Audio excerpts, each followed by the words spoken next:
Hello my dear students, welcome to Dakshinai classroom. बहुत बहुत बहुत स्वागत है प्यारे बच्चों आपका दक्षिणाई क्लासरूम चैनल पर। मैं प्रदीप सिंह फिर से आपके साथ हूं MT01 मेंस के सॉल्यूशंस के साथ। बेटा मेंस पैटर्न टेस्ट था, आई होप आप लोगों का ठीक हुआ होगा, अच्छा हुआ होगा। नहीं तो बेटा बस मैं आपको इतना कहना चाहता हूं कि ना अभी स्टार्टिंग है, कोई दिक्कत की बात नहीं। कुछ एक पेपर्स खराब भी जाएंगे, कुछ एक पेपर्स अच्छे भी जाएंगे। बस जो आप गलतियां कर रहे हैं उनको आपको नोट डाउन करने की जरूरत है। क्या गलती करी, क्या सिली मिस्टेक करेगी जिससे गलत आंसर आया, ताकि दोबारा ना हो। इनफैक्ट ये ऐसा नहीं कि पेपर में करने की जरूरत है, आप होमवर्क भी देते हैं तो भी बेटा अपनी सिली मिस्टेक्स को नोट डाउन करिए। ये मैंने किया इसलिए गलत आया, ऐसा नहीं कि पहली बार किया गलत आया, दूसरी बार किया गलत आया, तीसरी बार किया सही आ गया तो भैया चलो आगे बढ़ते हैं, अगले क्वेश्चन पे चलते हैं, मजा आ गया, है ना। ऐसे नहीं भैया। मतलब पहली बार गलत आया तो क्यों गलत आया, दूसरी बार गलत आया तो क्यों गलत आया, व्हाट इज द रीजन। अगर रीजन फाइंड आउट नहीं करेंगे तो आप ये सोचे बैठे हैं कि मतलब बड़े आराम से काम बन जाएगा, तो फिर नहीं बेटा, फिर वही गलती आप पेपर में भी रिपीट करें। आपको अपनी गलतियां नोटिस करनी है, वही कॉन्सेप्चुअल क्लैरिटी देंगी कि ये मेरी कॉन्सेप्चुअल क्लैरिटी नहीं थी, इस वजह से ये आंसर गलत आया, तो उसको सही करना पड़ेगा। और हताश होने की प्यारे बच्चों बिल्कुल जरूरत नहीं है। बस अपने गोल को याद रखें, किस वजह से पढ़ना चालू किया था, क्या सपना था बेटा आपका, क्यों IIT का सपना देखा था, किस लिए देखा था, है ना। पेरेंट्स को खुश करना था, है ना, और घर वालों को बेटा बढ़िया सेवा करनी है, कल को देश की सेवा करनी है, बढ़िया काम करने हैं। बस मैं आपको एक ही बात कहना चाह रहा हूं बेटा, हताश नहीं होना है। अपने दिमाग में गोल बेटा बना लीजिए, बड़ा गोल बनाइए, बड़ी चीज सोचिए, पक्का अचीव कर पाएंगे। पर बेटा एक गोल अपने माइंड में सेट कर लीजिए कि मेरे को ये करना है, और उस गोल को बेटा हमेशा दिमाग में रखिए। बेटा मैं हर बार बेटा कुछ एक बातें आपके साथ लेके आता हूं, जैसे बेटा मैं बस एक कहानी आपको बता देता हूँ, आपने कई बार सुनी भी होगी, मिल्खा सिंह की, है ना। तो बेटा मिल्खा सिंह बेटा मतलब वो कमाल, मतलब उन्होंने वर्ल्ड रिकॉर्ड्स बनाए, बढ़िया बढ़िया दौड़ते थे। और अगर बेटा मैं आपको एक बात बताऊं, वो दौड़ते बहुत बढ़िया नहीं थे बेटा, काम की बात उनके, कमाल की बात उनके अंदर थी कि उनके मन में हमेशा एक गोल सेट होता था, है ना। जब पहली बार दौड़े थे, अगर आपने मूवी देखी मिल्खा सिंह, तो बेटा वो दूध का ग्लास मिलना था, दूध दूध दूध दूध दूध दूध, है ना। मतलब थक के मतलब लेट गए थे, दोस्त ने बोला कि भैया दूध मिलेगा, तो दूध दूध दूध दूध करके दौड़ते चले गए थे, है ना। बेटा फिर मतलब हर बार वो क्या करते थे प्यारे बच्चों, मतलब हमेशा एक अपना गोल दिमाग में रखते थे, मेरे को ये करना है ना, मतलब मेरे को ये अचीव करना है ना। दौड़ना चालू किया, मतलब फिर क्या हुआ कि बेटा जब दूध मिलने लग गया तो फिर उनको पता लगा कि भैया अब तो भैया और मेरे को इंडिया की जैकेट पहननी है ना, बेसिकली, है ना, जैकेट चाहिए थी इंडिया की, है ना। तो अब फिर से गोल सेट हो गया, इंडिया की जैकेट चाहिए, है ना। और उन्होंने पहन ली थी जाके, जिस वजह से उनको भैया लाते घुसे खानी पड़ी, मार खानी पड़ी, और फिर उन्होंने डिसाइड किया नहीं भैया अब ये तो मेरे को चाहिए ही चाहिए। अब ये चैंपियंस को मिलती तो बेटा मतलब पैर वैर दुख रहे थे, लेकिन वो फिर दौड़े, है ना। कोच ने बोला रहने दे भैया, है ना, लेकिन गोल दिमाग में सेट था भैया ये तो करना ही करना है, और दौड़े और फिर इंडिया की जैकेट भी पहनी, है ना। फिर फाइनली गए ऑस्ट्रेलिया, ऑस्ट्रेलिया जाके बहक गए, है ना, बहक गए। और वहां पर जाके भैया मतलब बियर वियर पी, है ना, मतलब गर्ल्स के साथ घूमे। मैं ये नहीं कह रहा हूँ गलत है सही है, मतलब वो आपको अपने आप डिसाइड करना, पर डिस्ट्रैक्ट हो गए, अपने गोल से डिस्ट्रैक्ट हो गए। फिर जब वापस इंडिया आए तो फिर से मतलब उनके कोच ने रास्ते में उनको बेटा लिख के दे दिया था 45.9, 45.9 फिर से गोल सेट कर दिया था, बोला कि मैं अचीव करके दिखाऊंगा। वो वर्ल्ड रिकॉर्ड बनाना था 45.9 का, है ना। खूब मेहनत करना है, सोचा दिमाग में, गोल सेट हो गया 45.9। पहाड़ों पे गए, बढ़िया मेहनत करी बेटा, खूब जान लगाई, पूरी मेहनत करी, है ना। और बेटा फिर एक बार ऐसा कंडीशन आई, फिर उनके पास एक लेडी अप्रोच करती है इंडिया में, है ना। और फिर वो कहते हैं भैया तुम्हारी गलती नहीं, देवी जी तुम्हारी गलती नहीं, मैं डिस्ट्रैक्ट हो जाता हूं। तो फिर वो छोड़ के निकल गए, और फिर अपने गोल को दिमाग में रखा और साथ में अपने डिस्ट्रैक्शन को भी दिमाग में रखा। तो प्यारे बच्चों मैं आपसे सबसे पहले एक ही बात कहना चाह रहा हूं, क्या आपको आपका गोल क्लियर है, क्या आपको आपके डिस्ट्रैक्शंस क्लियर हैं, क्या चीज है जो आपको रोज डिस्ट्रैक्ट करती है, क्या चीज है जिसके कारण आप रोज नहीं पढ़ पाते हैं। अगर आपको वो क्लियर नहीं है तो प्यारे बच्चों वो आपको क्लियर होना चाहिए, ये गोल है और ये डिस्ट्रैक्शन है। जब भी अगर ऐसी चीज है जो आपका समय खराब कर रही है तो बेटा पहले सोच लीजिए क्या ये गोल है या डिस्ट्रैक्शन है। डिस्ट्रैक्शन है, मेरे को डिस्ट्रैक्ट नहीं होना है, ये गोल है बेटा मेरे को इसी के पीछे दौड़ना है, बाकी किसी चीज को देखना नहीं है। तो दिमाग में गोल और डिस्ट्रैक्शन दोनों रहने चाहिए बेटा। अगर मेहनत करनी है, कामयाब होना है, तो बस मैं बेटा आपको एक ही चीज कहूंगा बेटा, 10 बार हम गिरे पेपर में बेटा, मैंने देखा है बच्चे हमारे पास पढ़ने आते हैं हर साल, मैं पिछले 15 साल से पढ़ा रहा हूं और मैं देख रहा हूं कि हर बार बच्चे पढ़ने आते हैं, लेकिन बेटा कामयाब तो वही होते हैं जो जिद्दी होते हैं, जिनमें जिद होती है कि मेरे को करना ही करना है। मैंने कई सारे बच्चे पढ़ाए हैं, शुरू के 4-5 टेस्ट बच्चे देते हैं, टोटल मार्क्स ही ऐसे लेके आ पाते हैं 30-40 नंबर PCM पूरे मिला के, लेकिन बेटा वो भी कमाल करते हैं, है ना। लेकिन वो लगे रहते हैं, हार नहीं मानते, मेरे को करना ही करना है। तो जब बेटा मेरे को करना ही करना है तो बेटा हम पक्का आपको कह सकते हैं बेटा वो ओम शांति ओम का डायलॉग है, मेरे को याद तो नहीं है, जब पूरी शिद्दत से चाहो तो पूरी कायनात उसको आपको मिलाने की साजिश में जुट जाती है। तो बस प्यारे बच्चों मैं बस आपको इतना ही कहना चाह रहा हूँ, ये समय आपसे कोई छीन नहीं सकता है। ये समय बेटा आप इस समय का पूरा भरपूर फायदा उठाइए। ये समय बेटा कभी लौट के नहीं आएगा और ये समय आपको बहुत कुछ दे सकता है ना। ऐसा ना हो बेटा 35 साल के 40 साल के जब हो जाए तो सोचे मैं यार ये कर सकता था, मैं टैलेंटेड था। काफ़ी सारे लोग कहते हैं कि मैं टैलेंटेड हूँ, पर बेटा टैलेंट तो बेटा तभी काम का है जब आप मेहनत करें। तो बेटा कोशिश करें, मेहनत करें, है ना, अपनी गलतियों को नोटिस करें, है ना। यहाँ पर मेहनत आपको स्मार्टली भी करनी है, आपको अपनी गलतियां नोटिस करनी है। आप दिन रात मतलब बैल की तरह काम नहीं करेंगे, आपको काम करना है, लॉजिकली करना है। कहाँ गलतियां हुई उसको नोट करिए। जब भी टेस्ट दे रहे हैं, टेस्ट देने की स्ट्रैटेजी क्या है, क्या आप फिजिक्स से स्टार्ट करें तो फायदा हो रहा है या केमिस्ट्री से स्टार्ट करें तो फायदा हो रहा है, ये आपको क्लियर रहना चाहिए। वैसे इन जनरल मैं आपको ट्रेंड बताऊं बेटा, जेई के एस्पिरेंट्स के लिए ट्रेंड होता है सीपीएम, केमिस्ट्री से स्टार्ट करें फिर फिजिक्स पे जाएं फिर मैथ्स पे जाएं। केमिस्ट्री को थोड़ा सा जल्दी कर लेते हैं बच्चे कंप्लीट, फिर फिजिक्स पे जाते हैं फिर मैथ्स पे जाते हैं। रीजन ये भी होता है बेटा मैथ्स को थोड़ा सा लेट करने का, मैथ्स कभी कभी सरप्राइज कर देता है पेपर में, है ना। तो ऐसा ना हो कि बेटा, अगर होता क्या है बेटा, एक तो पेपर में ना मतलब सरप्राइज का मतलब 4-5 क्वेश्चन नहीं होते, बच्चों के हाथ पैर फूल जाते हैं, फिर जो आता होता है वो भी नहीं हो पाता है। तो पहली बात बेटा हमेशा ना हर एक क्वेश्चन को एक फ्रेश क्वेश्चन की तरह डील करिए।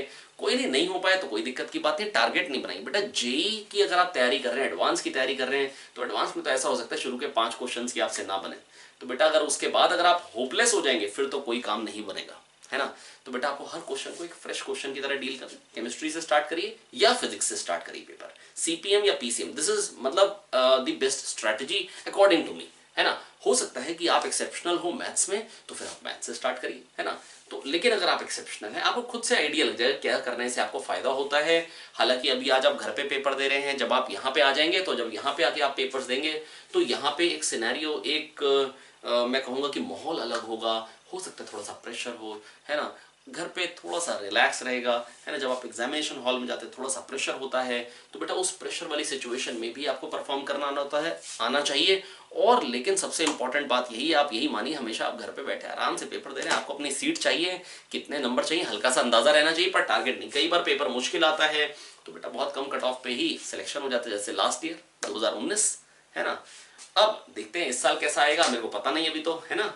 तो बाकी चलिए अभी काम की बात पे चालू करते हैं, पेपर से स्टार्ट करते हैं। अच्छा, पेपर में ऐसा हो सकता है कि जो मेरा सीक्वेंस हो क्वेश्चन कराने का, वो सीक्वेंस पेपर में ना आया हो, है ना। पेपर अभी तक मेरे हाथ में सॉफ्ट कॉपी आई नहीं है उसकी, लेकिन पहले ही सॉल्यूशन रिकॉर्ड हो जा रहा है, तो बेटा कोई दिक्कत की बात नहीं है। बस आपको क्या करना है बेटा, क्वेश्चन साथ में लिखे हुए आते रहेंगे। हो सकता है आपका 25th क्वेश्चन जो हो मेरा पहला क्वेश्चन हो, आपका जो 20वां क्वेश्चन हो मेरा दूसरा क्वेश्चन हो, इसमें कोई दिक्कत की बात नहीं, क्वेश्चन साथ साथ में लिखे हुए आएंगे। तो आप क्वेश्चंस को देखते चले जाइए और समझते चलिए। कुछ एक क्वेश्चन ना बेटा मॉडिफाइड हैं, जैसे वो क्या था, ऑब्जेक्टिव क्वेश्चन था, इंटीजर बनाया गया है ना, और सॉल्यूशंस थोड़े से पहले रिकॉर्डेड हैं, तो उससे आपको लेकिन सॉल्यूशन पढ़ के सुन के समझ में आ जाए। कुछ more than one option correct को वन ऑप्शन करेक्ट बनाया जाता है, तो वो सॉल्यूशन सुन के बल्कि आपको ज्यादा चीजें मालूम चल जाएंगी, है ना, जो पूछी नहीं भी गई थी वो भी, है ना। तो चलिए आइए बच्चों स्टार्ट करते हैं सॉल्यूशंस के साथ। तो मेरी तरफ से जो मैं पहला क्वेश्चन डील करने वाला हूं, चलिए उससे स्टार्ट करते हैं।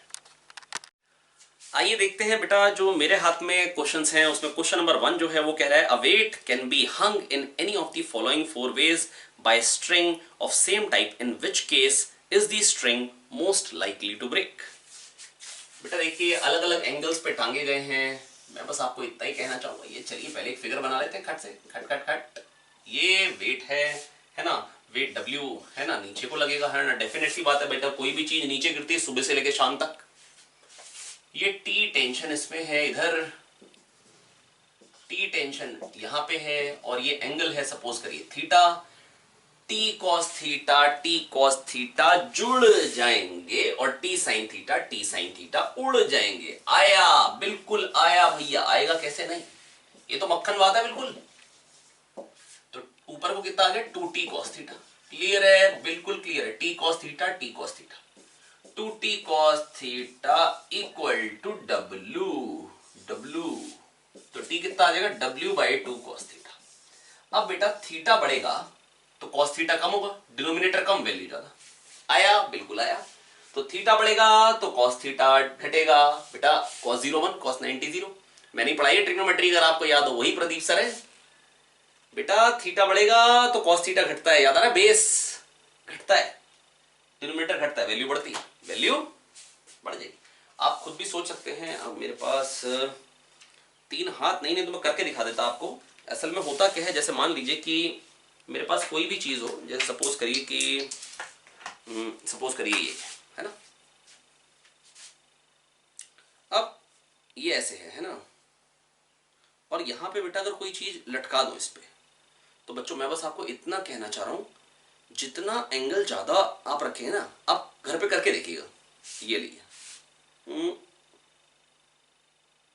टेंशन अभी ज्यादा आ रही है जब एंगल ज्यादा है, और ऐसे लटकाएंगे अगर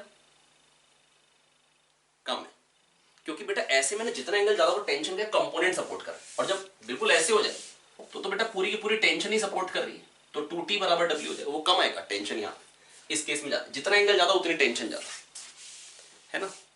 तो इसीलिए तो बेटा मतलब जब स्विंग जो झूला होता है उसमें रस्सी ऐसे लटक रखी होती है, बिल्कुल ऐसे, जितना आप ऐसे लटकाएंगे रस्सी को उतनी टूटने की पॉसिबिलिटी ज्यादा होगी, उतनी टेंशन ज्यादा आएगी। आप प्रैक्टिकली घर पे करके देखिएगा, अपने आप ना आप एक रस्सी पकड़ लीजिएगा, अपने भाई को बोलिएगा हाथ से नीचे खींच, और उसको बोलिएगा फोर्स उतना ही लगा, या आप एक ऐसा करिए लॉक लटका लीजिएगा, आपको फील होगा टेंशन, आप बिल्कुल वर्टिकल करने की कोशिश करिए, आपको फील होगा कि आपको फोर्स बहुत ज्यादा लगाना पड़ रहा है ना। चलिए मैं ऐसा करता हूं कि कोई ना कोई चीज ढूंढता हूं, करके दिखाता हूं, पहले ये क्वेश्चन सॉल्व कर लेते हैं, फिर मैं आपको प्रैक्टिकली फील करा देता हूं। तो बेटा 2T cos थीटा ऊपर को आ रहा है, W नीचे को, तो T क्या आ गया, W/2 cos थीटा आया। अरे आएगा क्यों नहीं भैया, आएगा, अच्छे से तो समझा रहे हैं, आ रहा है भैया बेटा, लेकिन एक एक स्टेप सुने, एक एक स्टेप लिखे। 2T cos theta W, T W/2 cos theta, theta बढ़ेगा cos थीटा घटेगा, cos थीटा घटेगा, डिनोमिनेटर घटेगा, वैल्यू बढ़ेगी, टूटने की पॉसिबिलिटी किसमें ज्यादा, जिसमें टेंशन सबसे ज्यादा, जिसमें टेंशन सबसे ज्यादा किसमें आई, डी में, ओ सॉरी सी में एंगल सबसे ज्यादा है, तो सी में टूटने की, सी में सबसे ज्यादा एंगल है ना, तो टूटने की पॉसिबिलिटी सबसे ज्यादा, जिसमें एंगल कम टूटने की पॉसिबिलिटी कम, एंगल ज्यादा टूटने की पॉसिबिलिटी ज्यादा, एंगल सबसे ज्यादा टूटने की पॉसिबिलिटी सबसे ज्यादा। आया, बिल्कुल आया भैया, मक्खन है भैया। चलो अब इसको प्रैक्टिकली करके दिखाना, तो ऐसा करते हैं, कोई मतलब औजार ढूंढते करने के लिए, ठीक है, 1 सेकंड रुकते हैं, बस बताते हैं आपको।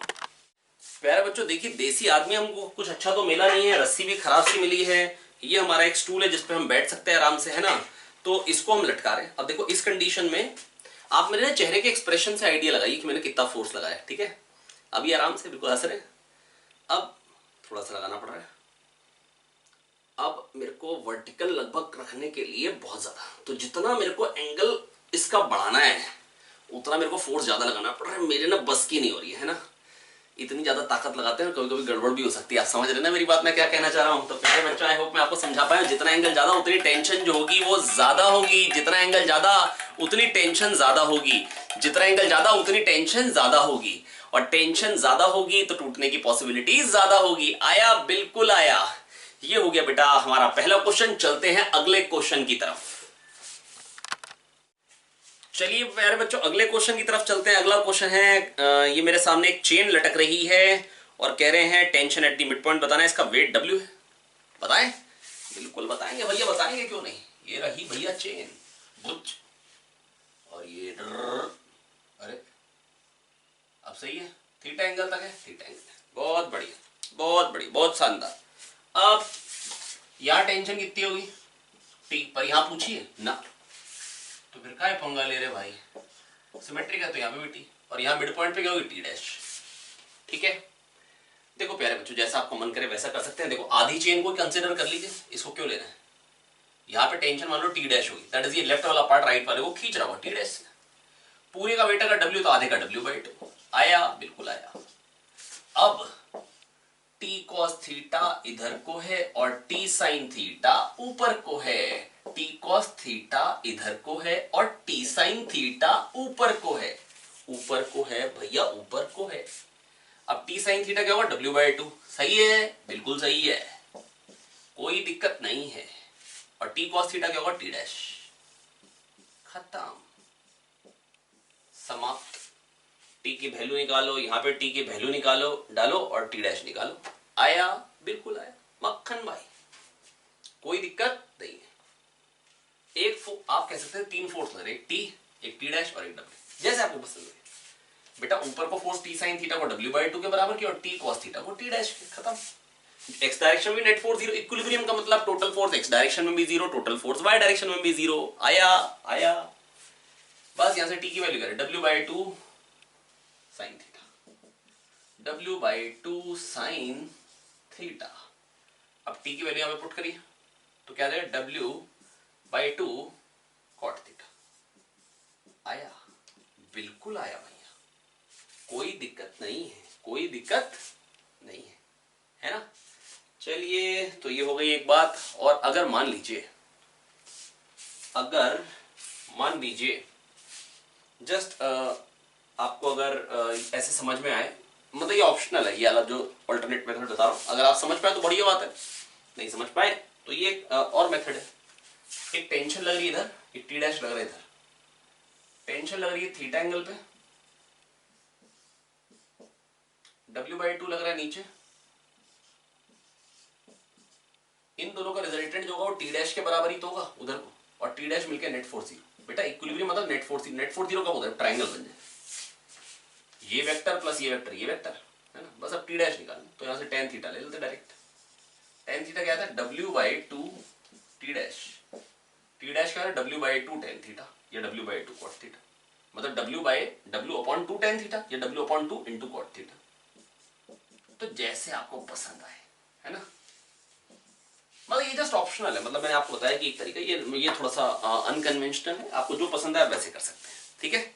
चलिए बढ़े अगले क्वेश्चन पे, बिल्कुल बढ़ेंगे भैया, रुके क्यों रहेंगे। अगले क्वेश्चन में बेटा स्प्रिंग लगा हुआ है बीच में, बड़ी अच्छी बात है। और कहाँ लगेगा स्प्रिंग, दो ब्लॉक्स के बीच में लगेगा, है ना। वैसे तो कहीं पर भी लगा सकते हो, नाक में भी लगा सकते हैं स्प्रिंग, पर क्यों लगाएंगे। आइए मिटोते हैं बहुत शानदार तरीके से। देखिए प्रदीप सर मिटोते चले जा रहे हैं, पूरा क्यों मिटोना है, इतनी सी जगह में अगला सवाल हो जाएगा। ओके, ये रहा 3 किलोग्राम का एक पत्थर, ब्लॉक, ठीक है। यहाँ पे बीच में एक स्प्रिंग है, और ये 2 kg का एक और ब्लॉक, इस पे फोर्स लगाया गया 10 न्यूटन। एक्सेलरेशन भाई का आ रहा है 2 मीटर पर सेकंड स्क्वायर। इसका एक्सेलरेशन पूछा है भाई, क्या आएगा बताओ, कैसे करेंगे। देखो भाई इसमें टेंशन कितनी है पता नहीं, टी, ये अब धागा तो है नहीं कि दोनों का एक्सेलरेशन सेम मान लो, यहाँ तो स्प्रिंग है तो अलग अलग हो सकता है भाई, स्प्रिंग स्ट्रेच हो सकता है, धागा होता तो सेम एक्सेलरेशन, तो 10 - 2 और 10 - t, ये टोटल फोर्स हुआ बराबर मास इंटू एक्सेलरेशन, मास 2 एक्सेलरेशन भी 2, तो ये हो गया 4, 10 - 4 आ गया 6, तो t कितना आ गया 6, और इस पे तो एक ही फोर्स है इधर को। अब यार ये नॉर्मल और mg मत बनाना, अरे भाई चलना एक्स में है ना, तो एक्स वाले फोर्स देखो ना, वाई वाले क्यों बनाएंगे भाई, चलना एक्स में है ना, फ्रिक्शन है नहीं। या तो होता भाई फ्रिक्शन होता तो म्यू एन के लिए एन निकालने की जरूरत होती, अब कोई जरूरत है, बिल्कुल जरूरत नहीं है नहीं है। ओके, तो T equal to 3 into A, T कितना है 6 बराबर 3 इंटू ए, 3 2 6 आया, बिल्कुल आएगा, कैसे नहीं भैया, आना ही पड़ेगा। ओके आ गया, फिर से बता दो बेटा, पहले इसके एक्सेलरेशन से यहाँ पे टेंशन निकाले, 10 - t बराबर 2 इंटू ए, टी आया, t बराबर 3 इंटू ए से इसका एक्सेलरेशन आया। इसके बाद था ये वाला क्वेश्चन। ओके, बड़ी सारी पुल्ली है भाई, 4 पुल्ली फ्री की मिली थी, ले आया भाई, 4 पुल्ली लगा दी। बताओ यार, एक आध लगाते हैं यार, डरा रहे हैं, पर भाई डरेंगे नहीं अपने लोग, है नहीं, डरना नहीं है भाई, डरना मना है, नो डरना।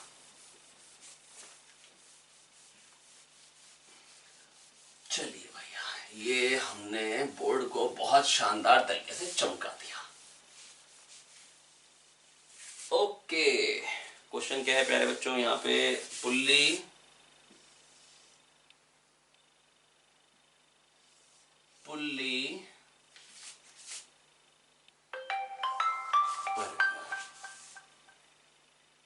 एक सेकेंड प्यारे बच्चों, देखते हैं ये क्वेश्चन। ये क्या है बेटा, पुल्ली और यहां पर भी पुल्ली, और ये नीचे है, और यहाँ पे एक और पुल्ली, ठीक है। ये सब मासलेस पुलीज है ना, सब पुलीज मासलेस हैं, आइडियल हैं, है ना, दैट इज धागा फ्रिक्शनलेस, पुली मासलेस, और यहां पे लटक रहा है भाई यम है, हम इसका एक्सेलरेशन बता, भैया एक ही स्ट्रिंग है, देखिए मासलेस है, पुली पुली मासलेस है, धागा मासलेस है, आइडियल पुली है ना, आइडियल स्ट्रिंग, तो इसका मतलब टेंशन थ्रू आउट सेम। यहाँ पे टेंशन अगर टी है तो हर जगह इस पूरे धागे में हर जगह टी होगी, T T T M G. अब इस पुली पे, ये पुली मासलेस है, ऊपर को फोर्स क्या रहा है 2T। अब इसका वेट तो है नहीं बेटा मासलेस, तो 2T माइनस टी, ये हो गया टोटल फोर्स। टोटल फोर्स क्या होगा, मास इनटू एक्सेलरेशन।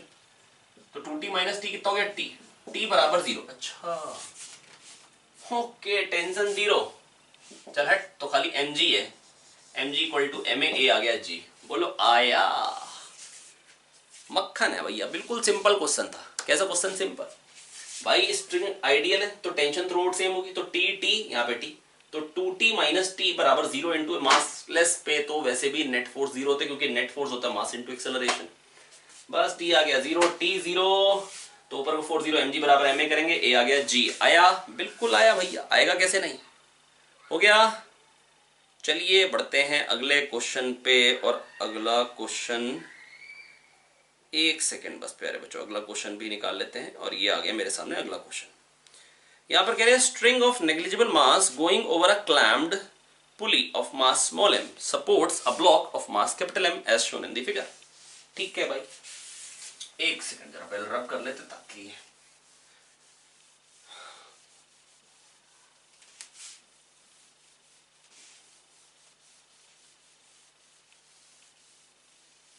ठीक है भाई। यहाँ एक क्लैंप है, पहले फिगर बना देता हूं, फिर क्वेश्चन रीड करके सुना देता हूं। ये है यम, a string of negligible mass, string तो मासलेस है, ठीक है, going over a clamp pulley of mass small m, okay इसका मास भी स्मॉल m है, बड़ी अच्छी बात है। Supports a block of mass capital M as shown in figure, ठीक है। The force on the pulley by the clamp, clamp के कारण पुली पे फोर्स, ठीक बेटा। इसने इस पे कितना फोर्स लगाया, मैं बस आपको ये कह रहा हूं कि भैया ये mg नीचे को लग रहा है, तो टेंशन क्या हो गई, mg इक्विलिब्रियम में, तो mg और सेम थ्रेड है वही mg, टेंशन यहां पे भी mg, और इसका वेट स्मॉल mg। ये बेटा टोटल फोर्सेस लग रहे हैं पुली पे, और पुली इक्विलिब्रियम में, तो बाकी क्लैंप ने जितना ये नेट फोर्स आ रहा होगा, तो पुली पे नेट फोर्स क्या हो गया, mg mg स्मॉल mg, और कुछ क्लैंप के कारण, जो भी क्लैंप है उससे कुछ फोर्स आ रहा होगा, मेरे को पता नहीं कितना आ रहा होगा, मैं कह रहा हूं मान लो F आ रहा होगा बेटा, F कुछ ऐसे आ रहा होगा, क्यों, क्योंकि एक कंपोनेंट को F के इसको बैलेंस करना पड़ेगा, और एक कंपोनेंट को F के इसको बैलेंस करना पड़ेगा। या तो मैं ये कह सकता हूं भैया, जो इन सब का रिजल्टेंट होगा ना भैया, देखो 4 फोर्स है, 1 2 3 4, जो इन 3 का रिजल्टेंट होगा उतना ही चौथा फोर्स होगा, बस अपोजिट डायरेक्शन में। नहीं है बेटा, जो इन 3 का रिजल्टेंट होगा 1 2 3 का, चौथा फोर्स का मैग्नीट्यूड तो वही होगा, बस अपोजिट डायरेक्शन में, तभी तो नेट फोर्स 0 होगा भैया। तो F इन 3 का रिजल्टेंट क्या है, m प्लस mg इधर को है,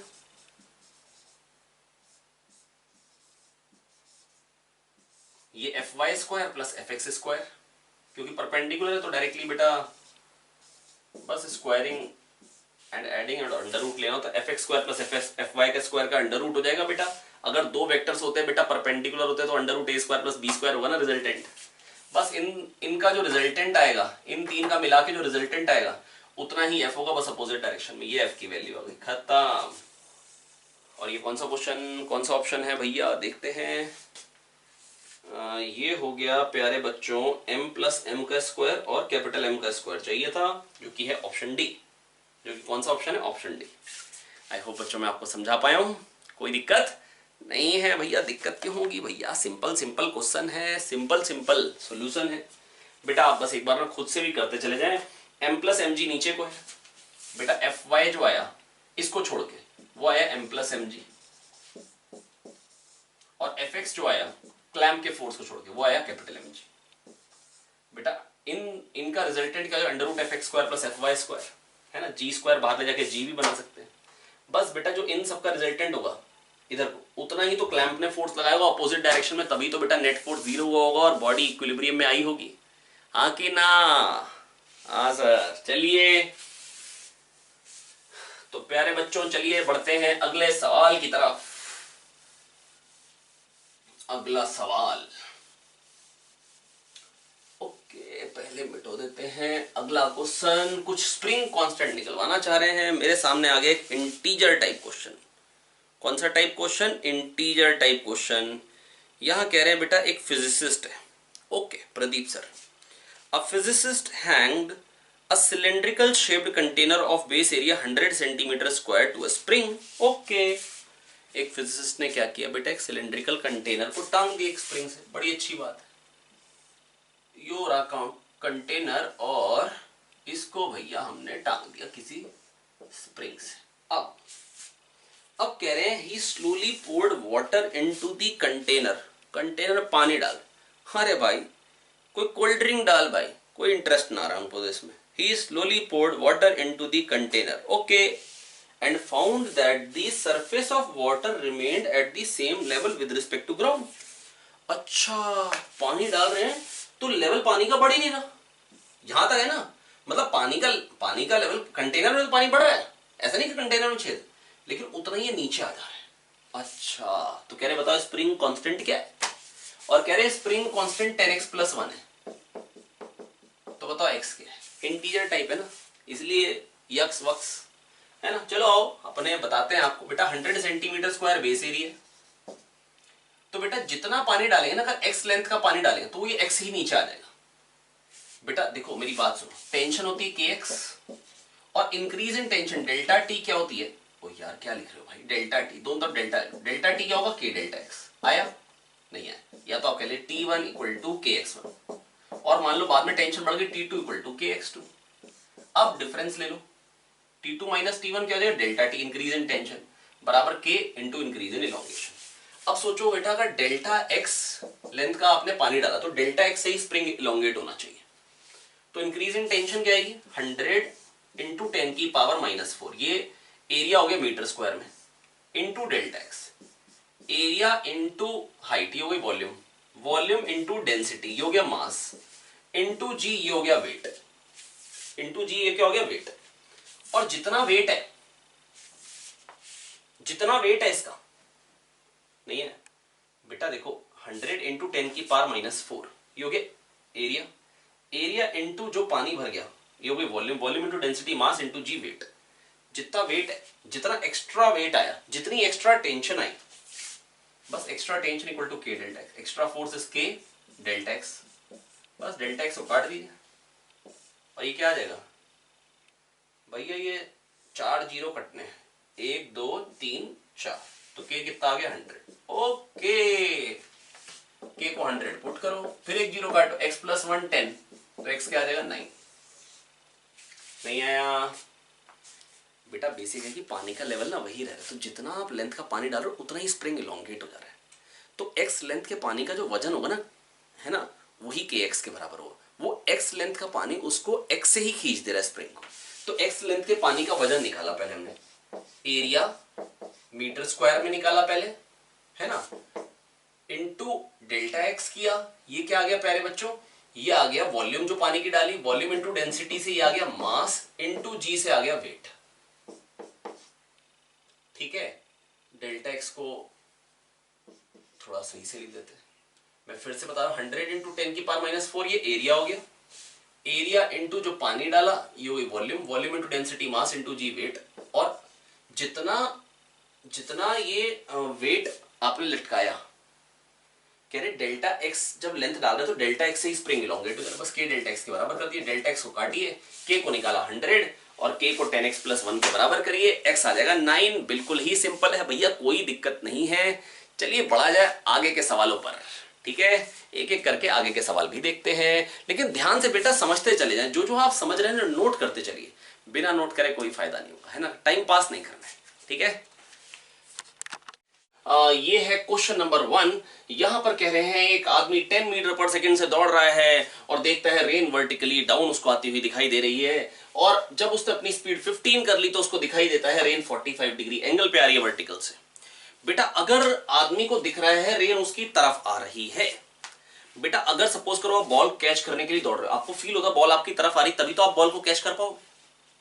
अगर आप बॉल को कैच करने के लिए दौड़ रहे हो और आपको फील हो रहा है बॉल आपकी तरफ आ रही, तभी आप बॉल को कैच कर पाओगे। आप इधर दौड़ रहे हो, आपको लग रहा है बॉल उधर जा रही, तो आप कैच कर पाओगे? बिल्कुल भी नहीं।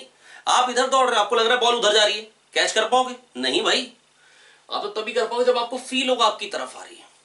दैट इज जब आपकी और बॉल की हॉरिजॉन्टल वेलोसिटी सेम हो। बॉल हमेशा आपकी आंखों के ऊपर, आपको लगेगा आपकी तरफ आ रही है। हॉरिजॉन्टल वेलोसिटी पक्का हो गया रेन की 10 है। अगर आप ऐसे सोच सकते हैं तो मैं आपको फोर्स नहीं करूंगा कि आप ऐसे सोचें। अगर सिंपल मेथड क्या होगा, आप मान लीजिए एक्स कंपोनेंट रेन का u है और y कंपोनेंट v है। जब उसकी स्पीड 10 है तो उसको क्या दिखाई देता है? उसको क्या दिखाई देगा? उसको लगेगा मैं रेस्ट पे हूं और वो अपनी वेलोसिटी पलट के 10 इधर को दे देगा।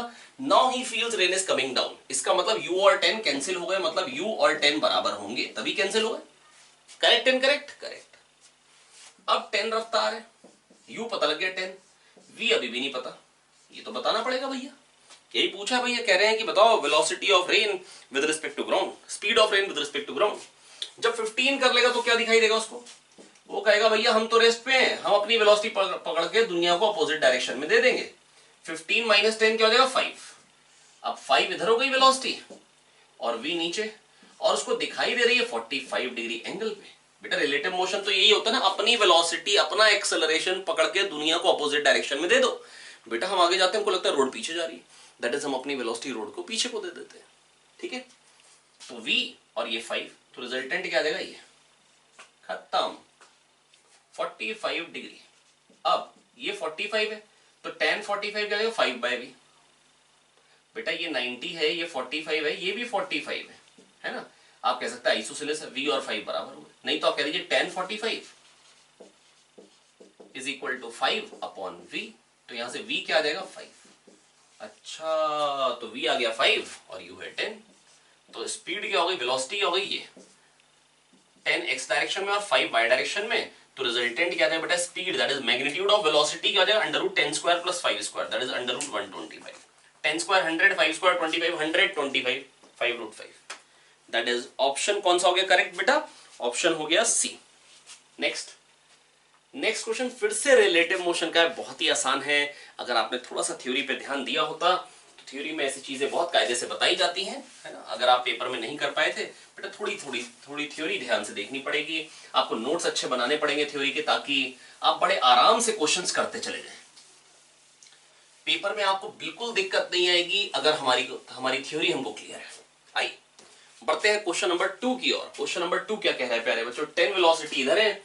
10 वेलोसिटी बेसिकली एक एरोप्लेन है जिसकी एयर स्पीड 10 है, दैट इज वो स्टिल एयर में 10 से जा सकता है। फिर अचानक से विंड ब्लो करने लग गई 10 मीटर पर second 30 degree north of east, है ना, इधर को। तो कह रहे बताओ अब एरोप्लेन किधर को जाएगा? नॉर्थ से, पहले वाले डायरेक्शन से किधर को जाने लग जाएगा? बेटा देखो मैंने आपको पहले भी बताया है बेटा, अगर आदमी ट्रक में है, वो ट्रक में आदमी इधर से इधर गया, तो यहां जो आदमी खड़े हुए हैं वो तो यही कहेंगे भैया ये इधर गया, लेकिन ट्रक भी तो एक्चुअली आगे गया है। तो velocity of man with respect to truck plus velocity of truck is velocity of man with respect to ground. Definitely velocity of truck भी विद रिस्पेक्ट टू ग्राउंड।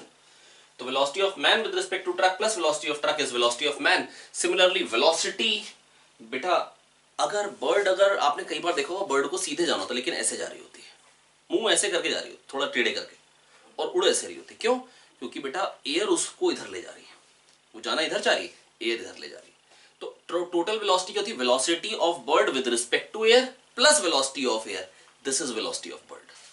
तो बेटा अब हो क्या जाएगी? एक उसके पास खुद की वेलोसिटी और एक एयर तो 10 ले ही जाएगी, 10 एयर ले जाएगी और 10 से वो उधर जाएगा, 10 से तो इधर जा ही रहा है, 10 से एयर ले जाएगी, तो वो इधर हो जाएगा बेटा। अब ये आप कह सकते हैं 10 इधर ले जाएगा और 10 इधर, बेसिकली ये दो वेक्टर्स का एडिशन हो जाएगा बेटा। ये दोनों वेलोसिटीज अब आ जाएंगी उसके पास, एयर तो उसको इधर लेके जाएगी और खुद से वो 10 से इधर जाएगा। तो बेटा नेट में किधर चला जाएगा? वो बिल्कुल बीचों बीच, दो वेक्टर्स जब बराबर है तो किधर जाएगा? बिल्कुल बीचों बीच, दैट इज 30 डिग्री पे। अब वो कह रहे पाई बाय एन रेडियंस पे जा रहा है और एन की वैल्यू बताओ। तो एन क्या हो जाएगा? 6, दैट इज क्वेश्चन नंबर 12 में आंसर हो जाएगा डी। मैं फिर बोल दे रहा हूं, एयर स्पीड है 10, विंड की स्पीड है 10, तो बेटा एरोप्लेन किधर को जाएगा, नॉर्थ से। ध्यान से देखिए बेटा, मेरी बात समझिए ध्यान से। वो बिल्कुल बीचों बीच जाएगा, दैट इज 30 डिग्रीज पे, दैट इज π/6 एंगल पे जाएगा। किधर, किस एंगल पे जाएगा बेटा, π/6 एंगल पे जाएगा। आई होप बच्चों मैं आपको समझा पाया। नेक्स्ट कह रहे हैं, अगले क्वेश्चन में कह रहे हैं बेटा, क्वेश्चन नंबर 13 कह रहे हैं, एक स्टोन को हमने प्रोजेक्ट किया है हॉरिजॉन्टली एक टावर से, और हवा चलने के कारण उसके पास एक एक्सेलरेशन एफ आ रहा है हॉरिजॉन्टल डायरेक्शन में, जिसके कारण वो वहीं गिर जा रहा है बिल्कुल टावर के बॉटम मोस्ट पॉइंट पे, है ना। अब बेटा देखो, वेलोसिटी जो इधर को थी वो कह रहे हैं v है, हॉरिजॉन्टल वेलोसिटी है। तो बेटा यहां पर जब वो वापस आ गया तो एस एक्स डायरेक्शन में displacement 0, s equal to u t plus half a t square लगा दीजिए एक्स डायरेक्शन में। पूछ रहे हैं हाइट कितनी है टावर की, अगर ऐसा हुआ है तो। अरे भैया बिल्कुल सिंपल है, आप पहले क्या कर लो कि टाइम निकाल लो ऐसे, और हॉरिजॉन्टल प्रोजेक्टाइल में जो टाइम ऑफ फ्लाइट होता है √2h/g के बराबर कर दो। यहां से h निकल जाएगा, नहीं है थोड़ा गंदा लिख दिया, दोबारा लिख देते हैं √2h/g। ये जो टाइम लगता है हॉरिजॉन्टल प्रोजेक्टाइल, क्योंकि x डायरेक्शन में हवा चलने से, x डायरेक्शन में एक्सेलरेशन आने से y डायरेक्शन का मोशन तो अनअफेक्टेड होगा, है ना। तो y डायरेक्शन में तो मोशन अनअफेक्टेड होगा, क्योंकि y में तो g से ही नीचे आ रहा है, एक्सेलरेशन g ही है। तो बेटा अगर y में एक्सेलरेशन वही है, y में इंक्रीज इन वेलोसिटी वही होगा, y में टाइम ट्रेवल करने में वही लगेगा। तो बच्चों मैं बस आपको ये कहना चाह रहा हूं, s equal to u t plus half t square लगाइए एक्स डायरेक्शन में, s हो गया 0, vt minus half f t square, x direction में एक्सेलरेशन f इधर को आ रहा है विंड के कारण, तो यहां से t क्या आ जाएगा 2v/f। बस इसको 2v/f के बराबर कर दीजिए। अब यहां पे स्क्वायरिंग करिए, बहुत शानदार तरीके से आप निकाल सकते हैं 4v²/f² g/2, तो क्या जाएगा 2v² g/f², which is option D, है ना। तो बेटा कैसे किया मैं आपको फिर बता दे रहा हूं बेटा, एक्स डायरेक्शन में आपने s equal to u t plus half a t square लेगा, क्योंकि x में जितना पॉजिटिव में उतना नेगेटिव में बिल्कुल नीचे गिर रहा है, तो x कोऑर्डिनेट 0 हो गया, है ना। डिस्प्लेसमेंट इन x डायरेक्शन 0 हो गई, vt minus half f t square, यहां से t निकाल लिया 2v/f, और जो नीचे गिरने में टाइम लगेगा √2h/g उसी के बराबर किया। बहुत शानदार तरीके से आपने h निकाल लिया बच्चों। अगला क्वेश्चन, क्वेश्चन नंबर 14 पे चलेंगे प्यारे बच्चों। क्वेश्चन नंबर 14 क्या कह रहा है, क्वेश्चन नंबर 14 कह रहा है, अ मैन, बेटा एक ना आदमी क्या करता है, पैकेट को थ्रो करता है 4 मीटर पर सेकेंड से, वो एक बिल्डिंग पे है, और कह रहे हैं 45 डिग्री एंगल पे शायद वो फेंक रहा है। The distance is same as the height of the tower. आइए देखते हैं, मैं क्वेश्चन आपको समझा देता हूं, जरा ये रब कर लेते हैं फटाफट से। बहुत ही शानदार तरीके से मिटता चला जा रहा है, देखिए ध्यान से, मिटता जा रहा है, मिटता जा रहा है, बहुत बढ़िया बहुत बढ़िया। आइए बच्चों, ये h है, ये भी h है। उसने उसकी तरफ एक पैकेट लिया और फेंका 4 मीटर पर सेकेंड से, और ये पैकेट बिल्कुल बीचों बीच गिर गया। पैकेट जो गिरा है वो बिल्कुल बीचों बीच गिर गया टावर और फ्रेंड के, जो फ्रेंड को पैकेट देना था। A man throws a packet from the top of a tower directly aiming at his friend who is standing on the ground at a certain distance from the base of the tower, and this distance is same as the height of the tower. If packet is thrown with a speed of 4 meter per second and it hits the ground midway between the tower and base, his friend, then height of the tower is, height of the tower पूछिए क्या होगी, h/2 पे गिर रहा है। Simple है भैया, पहले तो दो कंपोनेंट ले लो, ये h ये भी h, तो ये 45 डिग्री हो गया, तो बेटा 4 cos 45 4 sin 45 कर लेंगे। अब cos 45 sin 45 दोनों 1/√2 होते हैं, तो ये 2√2 आ जाएगा, 2√2 आ जाएगा, बहुत बढ़िया बहुत बढ़िया। अब t टाइम में x में कितना जा रहा है, h/2, s equal to u t plus half a t square लगाओ x डायरेक्शन में, h/2 इक्वल टू 2√2t। अब y डायरेक्शन में लगाओ, h इज इक्वल्स टू, नीचे कोई पॉजिटिव ले लेते हैं, 2√2t। बेटा ये तो कर लेंगे ना, 4 cos 45 4 sin 45, बेटा 4/√2 2√2 हो जाएगा, ठीक है। 2√2t plus half gt square, half 10t square is equals to h, displacement तो h, s equal to u t plus half a t square लगाया x में, s equal to u t plus half a t square लगाया y में। बहुत शानदार तरीके से यहाँ पे से t की वैल्यू निकालेंगे, 28 इसमें डालेंगे, चलो ओके, h इक्वल टू 2√2। अब इसकी वैल्यू क्या है, h/4√2, h/4√2 4√2 plus half 10 h by 4√2 square, h square by 4 square हो जाएगा 16, √2 स्क्वायर हो जाएगा 2। Very good. h को काटें, h को काटें, h, क्योंकि h इक्वल टू 0 तो आंसर होगा नहीं भाई, है ना। तो ये तो खत्म कर दी कंडीशन, यहाँ से अब खाली एक ही अननोन रह गया, ये 1/2 बन गया, ये 1 माइनस 1/2 1/2 आ गया। तो यहाँ क्या है 10h बाय 64, इसको 2 5 10 कर लेते हैं एक बारी। 5h by 32 is equal to half. खत्म कहानी भैया। h कितना आया 16/5, 16/5 मतलब 3.2, 3.2 भैया 3.2 आया समझ में। बेटा क्या किया बेटा, x डायरेक्शन में लगाया is equal to ut plus half t square, u हो गया बेटा x डायरेक्शन में 2√2 t, और t टाइम में h/2 ट्रेवल किया, बिल्कुल आधे पे जाके गिरा भैया, मिड पे जाके गिरा भैया। y डायरेक्शन में लगा h equal to 2√2 t plus half 10 t square, t की वैल्यू यहां से निकाली, यहाँ पे ठाए से डाली, ठाए से वैल्यू डालेंगे तो क्या आ जाएगी बेटा, खत्म। एक ही इक्वेशन एक ही वेरिएबल, अब एक इक्वेशन एक वेरिएबल तो करना ही पड़ेगा। क्या दो आ गया, आ गया सर, बहुत शानदार। अगला क्वेश्चन कह रहे 2 particles are projected horizontally in mutually perpendicular vertical planes. Horizontally फेंके दो परपेंडिकुलर प्लेन, जैसे एक आपकी तरफ और एक ऐसे साइड में, डर डर। 1 सेकंड बाद angle between the velocity vector बताना है। 1 सेकंड बाद क्या बताना है, angle between the velocity vector.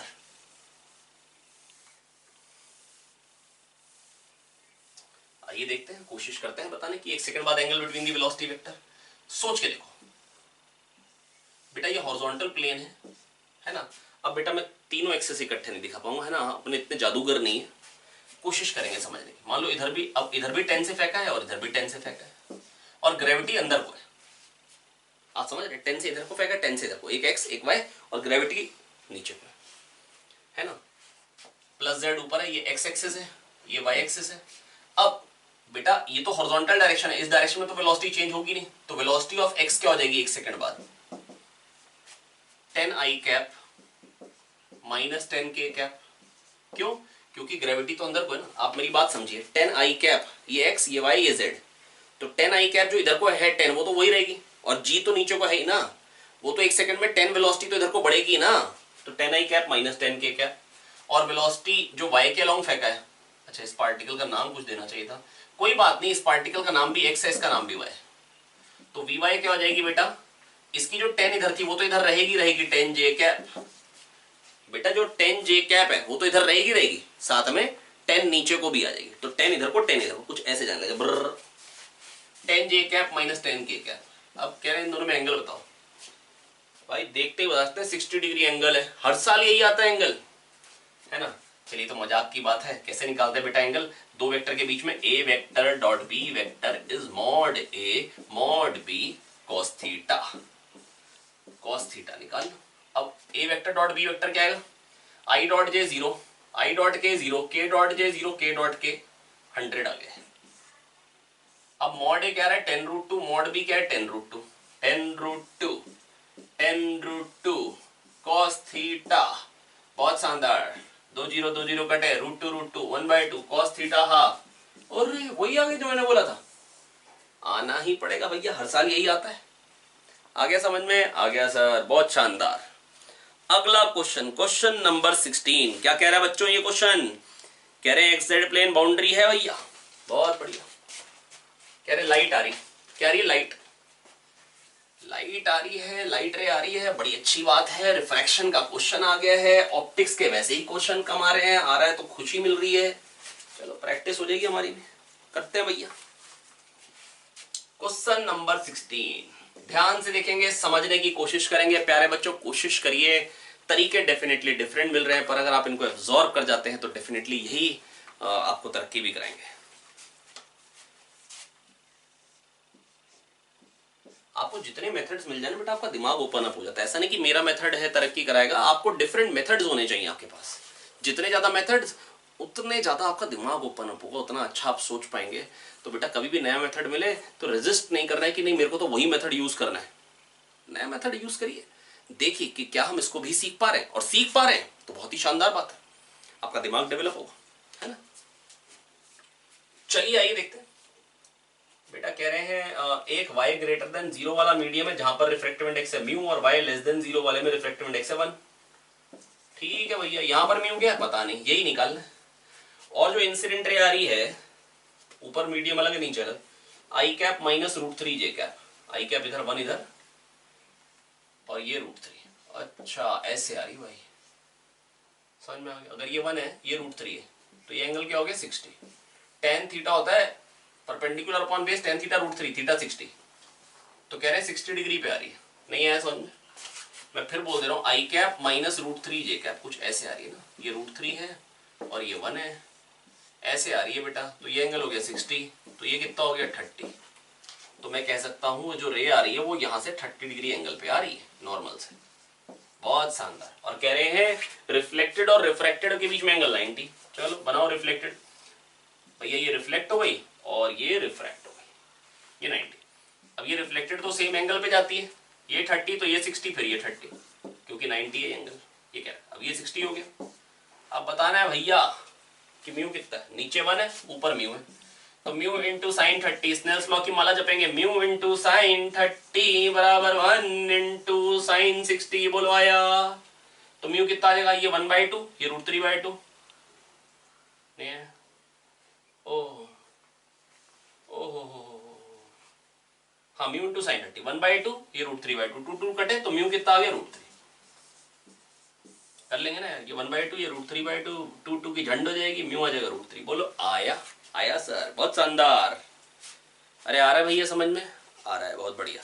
अगला क्वेश्चन 17th पे आ गए हम लोग, सॉरी 7th क्वेश्चन पे आ गए। 7th question number 7, a ball is thrown vertically upward from the ground, it crosses a point at the height of 25 meter twice at an interval of 4 seconds, ball was thrown with the velocity of। बिल्कुल ही खत्म question आपके सामने। आइए करते हैं भैया।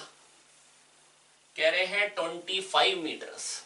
यार ये 16 लिख दिया मैंने गलती से, ये 6 था है ना। अब 7th क्वेश्चन है, कोई दिक्कत की बात नहीं। अरे क्वेश्चन नंबर में कोई हेर फेर नहीं है, ठीक है।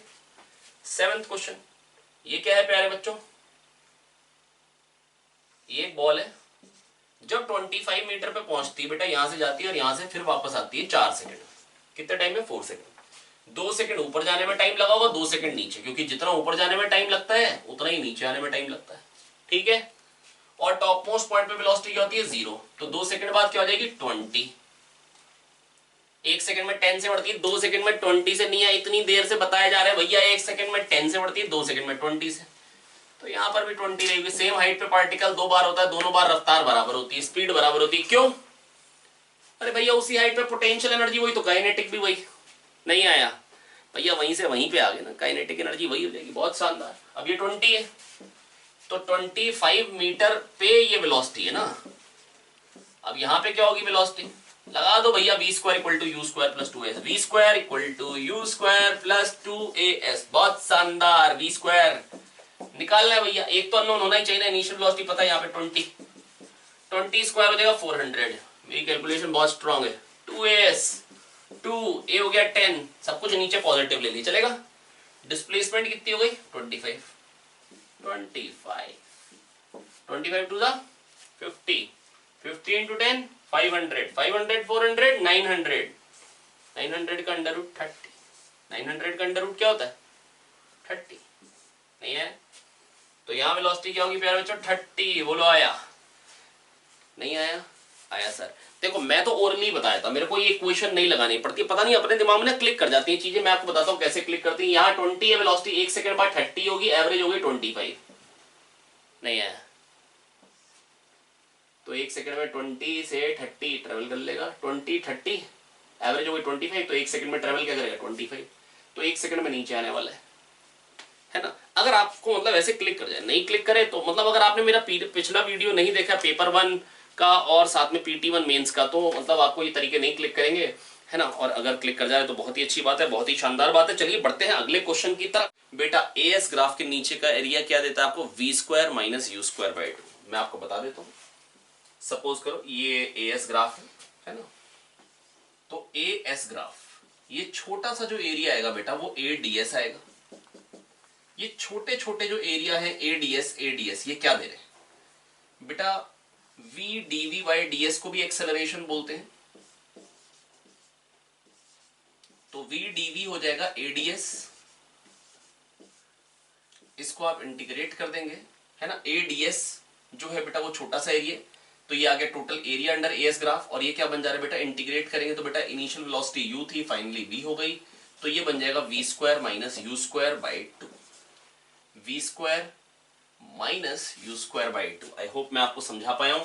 That is area under S graph gives v square minus you square by two, जो कि u यहाँ पे जीरो है, तो बेटा basically v square minus zero square by two यहाँ पे आएगा। और एरिया कितना आ रहा है बेटा, ये ट्राइंगल है, इसका एरिया क्या आएगा, half of base into height, half of 2 into 2, that is half of 2 into 2 क्या हो जाएगा 2, और ये क्या हो जाएगा बेटा 2 इंटू 6 12, फिर ये वाले ट्रेपीजियम का area half of sum of parallel sides, half of 2 plus 4, half of 2 plus 4 क्या हो जाएगा 3, 3 into 2 that is 6, half of 2 plus 4 that is क्या आ जाएगा, half of 2 plus 4 6 by 2 that is 3 into 2 6 हो गया, और इसका क्या आ जाएगा half of 6 into 4, half of 6 into 4 क्या हो जाएगा प्यारे बच्चों, बोलेंगे जरा, half of 6 into 4 that is 12। बेटा ये आपने एरिया निकाला इसका, इसका, इसका और इसका, मेरे हिसाब से बहुत ही आसान है, और ये होगा v square minus you square by two, ये क्वांटिटी क्या बन जा रही है 12 12 24 6 30 32 32 इंटू 2 64, v स्क्वायर 64, तो v क्या आ जाएगा प्यारे बच्चों 8 मीटर्स पर second, which is in option D. I hope बच्चों मैं आपको समझा पाया। अगला क्वेश्चन कह रहे हैं path of A as observed by B, path of A as observed by B, A को पाथ कैसी दिखाई देगी बी की, ठीक है। दैट इज, देखो मेरी बात सुनो ध्यान से, मान लो किसी टाइम पे ए यहां पे है और बी यहां पे है, ये पोजीशन वेक्टर ए का है आर ए, ये पोजीशन वेक्टर बी का है r b. I am sorry बेटा, वैसे थ्योरी में ही आपको क्लियर होता है ये चीज, लेकिन एक बार जस्ट आपको रिवाइज करा दे रहा हूं। अब path of A as observed by B, path of a, oh sorry फिर मेरे को उल्टा बना लेना चाहिए था थोड़ा सा, नहीं तो फिगर थोड़ा सा वो नीट नहीं दिखेगा। इधर बी को बना देते हैं, और ये उसका पोजीशन वेक्टर है बी का, ये ए का पोजीशन वेक्टर है आर ए। अब बेटा मेरे से कह रहे path of A as observed by b, that is b को आप ओरिजिन मान लीजिए। अब ए की पाथ क्या दिखाई देगी बेटा, ये आर बी है ना, और ये मान लो आर है जो पाथ दिखाई देगी, path of a observed by b, और बेटा ये आर है, तो बेटा this vector plus this vector equal to this vector, therefore this vector is this minus this, तो आर ए बी क्या हो जाएगा बेटा आर ए माइनस आर बी, ये हो जाएगा position vector of A with respect to b, that is position vector of a minus position vector of b, which is position vector of A भी given है, position vector of B भी given है, तो r ए minus r B क्या आएगा t minus t square plus 1 i cap, t minus t square plus 1 i cap plus t square minus t j cap.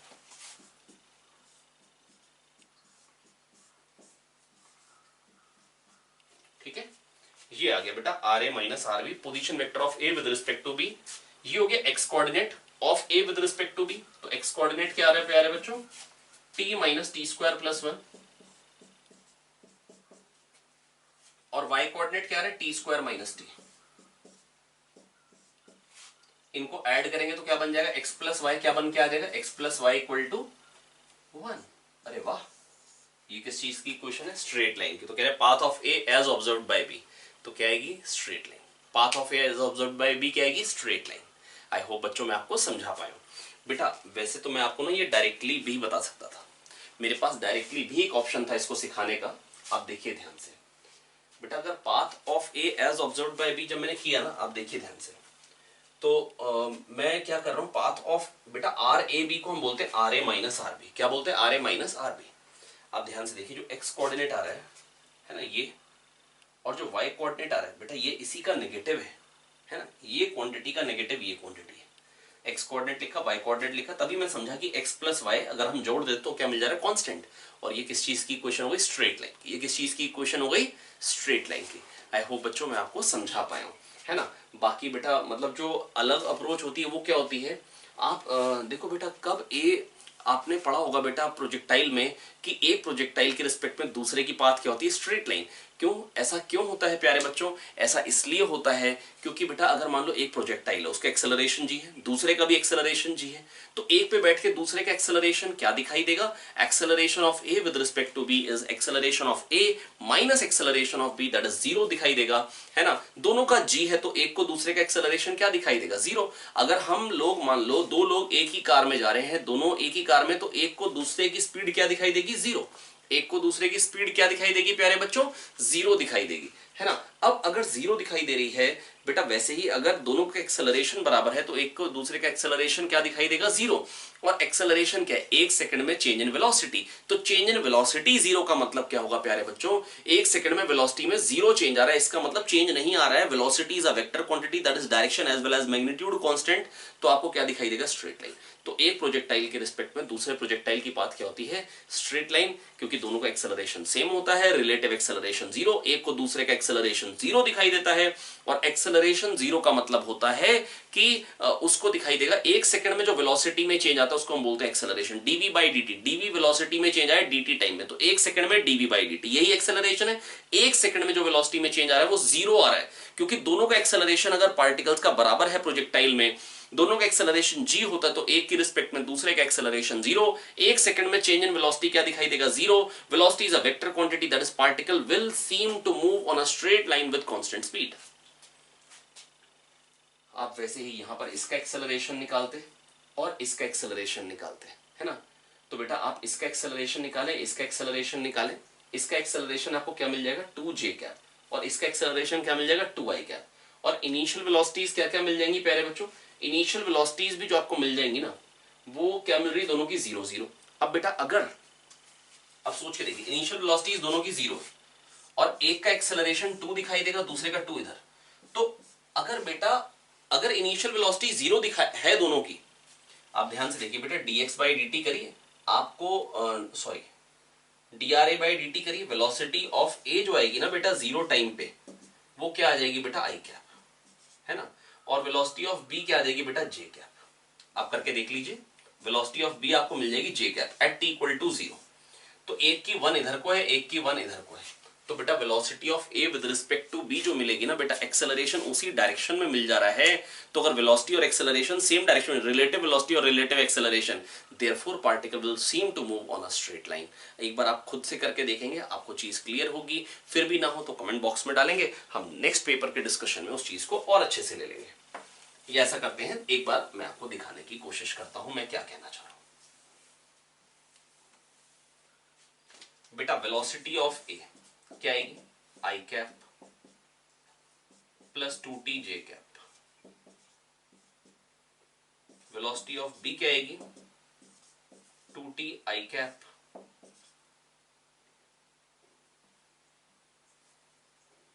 Plus j cap.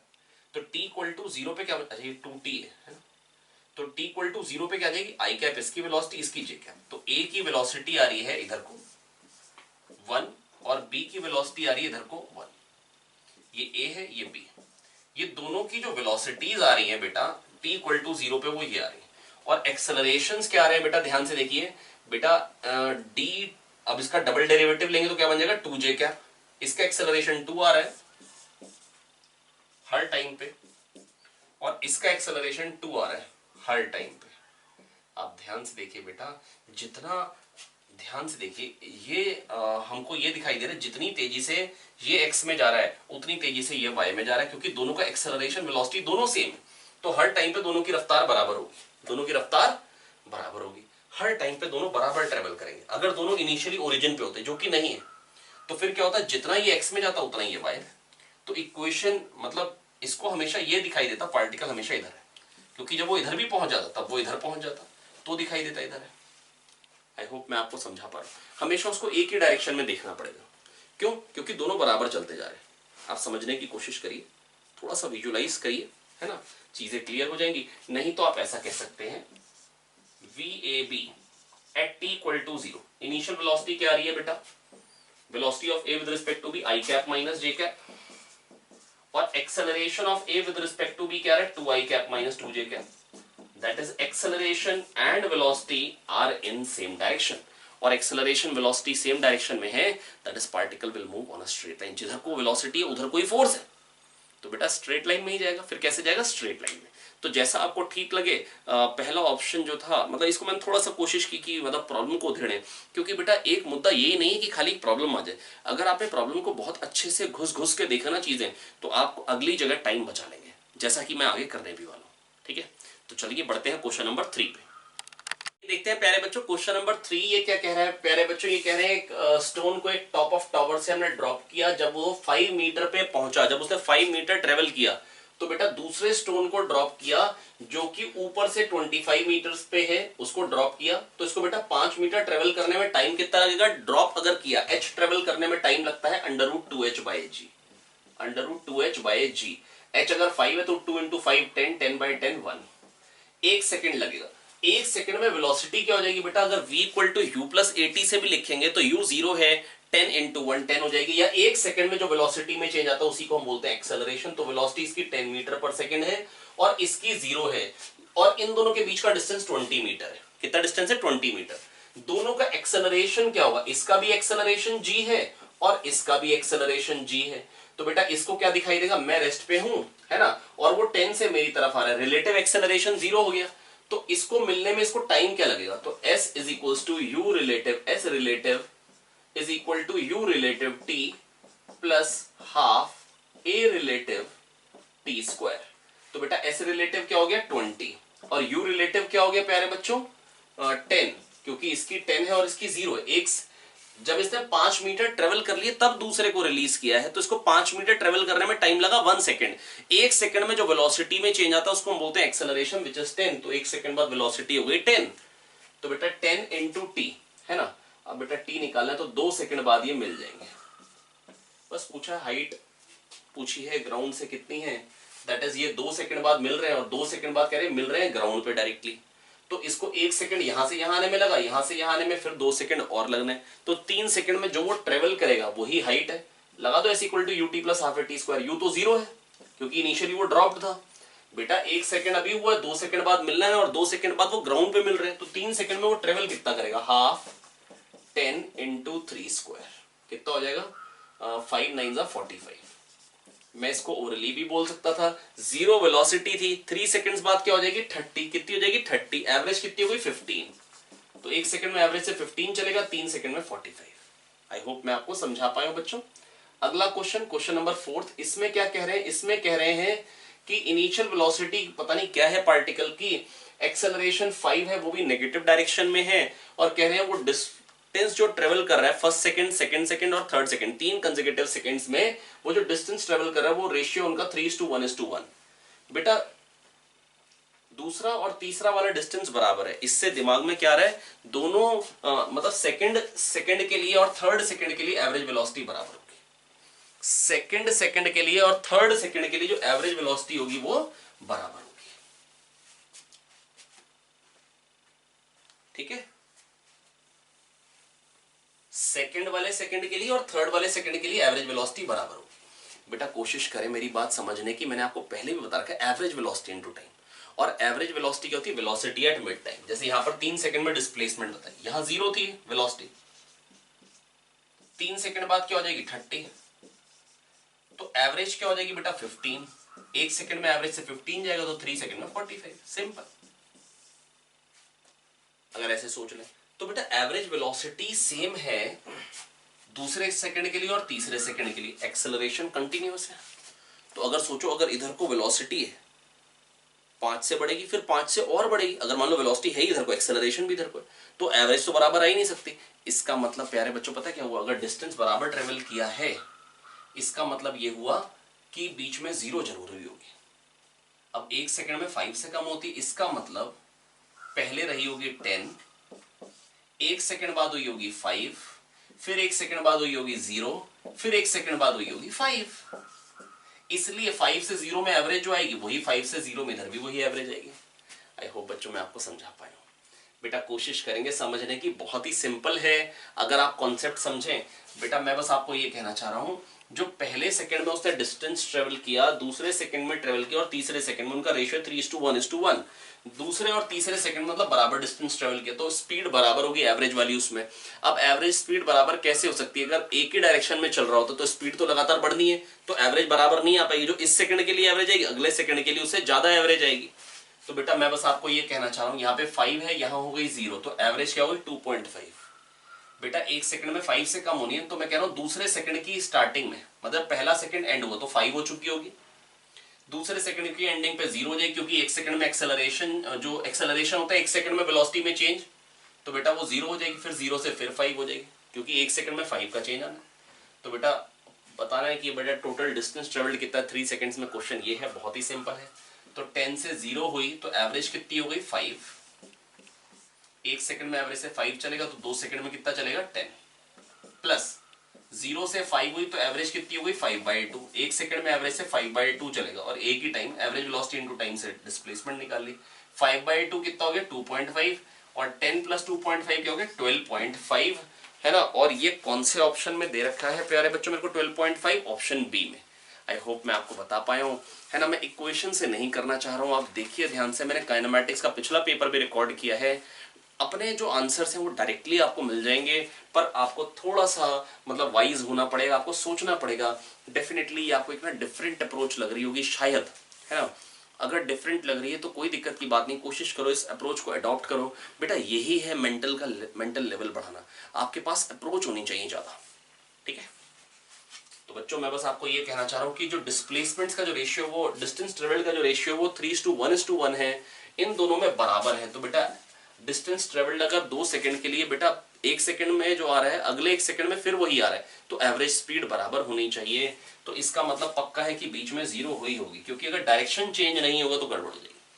और बेटा मैं ये कह रहा हूँ कि 5 रही होगी, एक सेकंड में 0 हो जाएगी, फिर 0 से एक सेकंड बाद फिर से 5 हो जाएगी। मान लो अब कोई क्वेश्चन अगर 10 देता तो मैं पता क्या सोचता, इनिशियल वेलोसिटी रही होगी 20, अगर मान लो ये एक्सेलरेशन 5 के बदले 10 दिया होता क्वेश्चन में, तो भी मैं यही सोचता, 20 रही होगी वेलोसिटी, एक सेकंड बाद हो जाएगी 10, फिर एक सेकंड बाद हो जाएगी 0, फिर एक सेकंड बाद 10, और 10 से 0 में जो डिस्टेंस ट्रेवल्ड होगा, 0 से 10 में भी वही डिस्टेंस ट्रेवल्ड होगा। तो ये 10 से वेलोसिटी 0 हो रही, तो जो डिस्टेंस ट्रेवल करेगा 0 से 10 में भी वही डिस्टेंस ट्रेवल करेगा। चलिए बढ़ते हैं अगले क्वेश्चन पे। बच्चों देखो फिर से मैं अगला क्वेश्चन करने जा रहा हूं, जहां पर मेरे को कह रहे हैं कि इनिशियल वेलोसिटी 0 है, पार्टिकल बी से सी पे पहुंचता है, बीसी और सीडी बराबर डिस्टेंस पे है, बीसी और सीडी बराबर डिस्टेंस है, बी से सी जाने में 2 सेकंड लगते हैं, सी से डी जाने में 1 सेकंड लगता है। बच्चों मैं बस आपको इतना कहना चाह रहा हूं, मेरी बात सुनेंगे बहुत ध्यान से। बेटा एवरेज वेलोसिटी होती है डिस्प्लेसमेंट अपॉन टाइम, डिस्प्लेसमेंट होती है ut plus half a t square. अगर यूनिफॉर्मली एक्सेलरेटेड मोशन है तो ये आ जाएगा u plus half a T, या इसको मैं कह सकता हूं u plus a T by 2, ठीक है। t बाई 2 टाइम में t बाई 2 टाइम पे जो वेलोसिटी वही average velocity, that is average velocity होती मिड टाइम पे वेलोसिटी। अब बेटा सोचो, यहां पर मैं बेसिकली कह रहा हूं इससे एक सेकंड बाद अगर वेलोसिटी मान लो v है, कितनी है? v, तो बेटा यही एवरेज वेलोसिटी होगी मिड टाइम की, v इंटू 2, ये डिस्टेंस होगा 2v। और यहां पर बेटा अब टाइम 1 सेकंड है, इसमें हाफ सेकंड बाद जो वेलोसिटी होगी, यहां से हाफ सेकंड बाद जो वेलोसिटी होगी वो डेफिनेटली 2v होगी, तभी तो एवरेज वेलोसिटी इंटू टाइम से सेम आएगा। अब इसके मतलब यहां पर v वेलोसिटी है, यहां से 1 सेकंड बाद, क्योंकि एवरेज वेलोसिटी होती है, average velocity is velocity at mid time, और यहां से आधे सेकंड बाद, तो बेटा 1 सेकंड बाद यहां पे आना है, आधे सेकंड बाद यहां पे आना है, तो बेटा यहां से यहां आने का टाइम क्या हो गया? 1.5 सेकंड। 1.5 सेकंड में कह रहे हैं वेलोसिटी डबल हो जाएगी। अब या तो आप v equal to u plus a t लगा लो, नहीं तो दिमाग लगा लो कि भैया v है, v और हो जाएगी। 1.5 सेकंड में कितने से बढ़ेगी बेटा? 15 से। 1 सेकंड में 10 से बढ़ेगी, तो बेटा 1.5 सेकंड में 15 से बढ़ेगी, है ना। तो बेटा v 15 हो गया, ऐसे सोच लो। और अगर आपको लग रहा हो नहीं, आप v equal to u plus a t ही लगाना चाहते हैं, तो 2v equal to v plus 10 into 1.5, यहां से आपको v मिल जाएगा 15। बेटा देखो मैं डेफिनेटली कह रहा हूं तरीके थोड़े से हो सकता है डिफरेंट हो, पर कोशिश करिए हजम करने की, ये बेस्ट मेथड्स है, इससे आपको टाइम सबसे कम लगेगा, ठीक है। तो ये आ गया v15 आ गया। तो बेटा बस मैं आपको ये कहना चाह रहा हूं, अगर v है 15, यहां पे वेलोसिटी है 15 और यहां पे है 30 और यहां पे यहां पे है 15, तो बेटा जो कि 1 सेकंड बाद है, 1 सेकंड में 10 से बढ़ेगी, तो बेटा यहां पे b पे वेलोसिटी क्या रही होगी 5। अब बेटा सोच के देखिए, यहां पे 5 वेलोसिटी है और आपसे पूछा गया है बताइए कि यहां से a से b पे आने का टाइम, तो 0 से 5 होने में टाइम क्या लगेगा। बेटा 1 सेकंड में वेलोसिटी 10 से बढ़ती है, 1 सेकंड में वेलोसिटी 10 से बढ़ती है, हाफ सेकंड में 5 से बढ़ेगी, तो बेटा टाइम लगेगा half second. That is option A, that is option A से बी आने का टाइम। बेटा मैं फिर से बोल दे रहा हूं, बी और सी के जो मिड टाइम होगा वो यहां से बी के 1 सेकंड बाद, मान लो वेलोसिटी वी है तो v इंटू 2 हो जाएगा ये डिस्टेंस, और सी के हाफ सेकंड बाद जो वेलोसिटी होगी डेफिनेटली वो 2v होगी, क्योंकि वही एवरेज वेलोसिटी इंटू टाइम। बेटा 2v इंटू 1, जो डिस्प्लेसमेंट आना चाहिए वो सेम आना चाहिए, v इंटू 2 यहां रही है, यहाँ पे 2v इंटू 1। तो बच्चों मैं बस आपको इतना कह सकता हूं कि जो v से 2v होने में टाइम क्या लग रहा है, 1 सेकंड बाद यहाँ पे और फिर आधे सेकंड बाद यहाँ पे 1.5 सेकंड्स। 1.5 सेकंड्स में वेलोसिटी बढ़ती है 15 से, 1 सेकंड में 10 से, तो 1.5 सेकंड में 15 से। बच्चों आप कोशिश करें मेरी बात समझने की, मैं आपको पक्का समझा ले जाऊंगा। डेफिनेटली मेथड डिफरेंट है, पर आप PT1 मेंस और PT1 एडवांस का सॉल्यूशन देखिएगा और आप अपने आप में प्रोग्रेस एक नोटिस कर पाएंगे। आपको एक ट्रिक मिल जाएगी जिससे आप प्रोजेक्टाइल, रिलेटिव, रेक्टिलिनियर के क्वेश्चंस बहुत आसानी से कर पाएंगे। तो कोशिश करें, ध्यान से एनालाइज करें।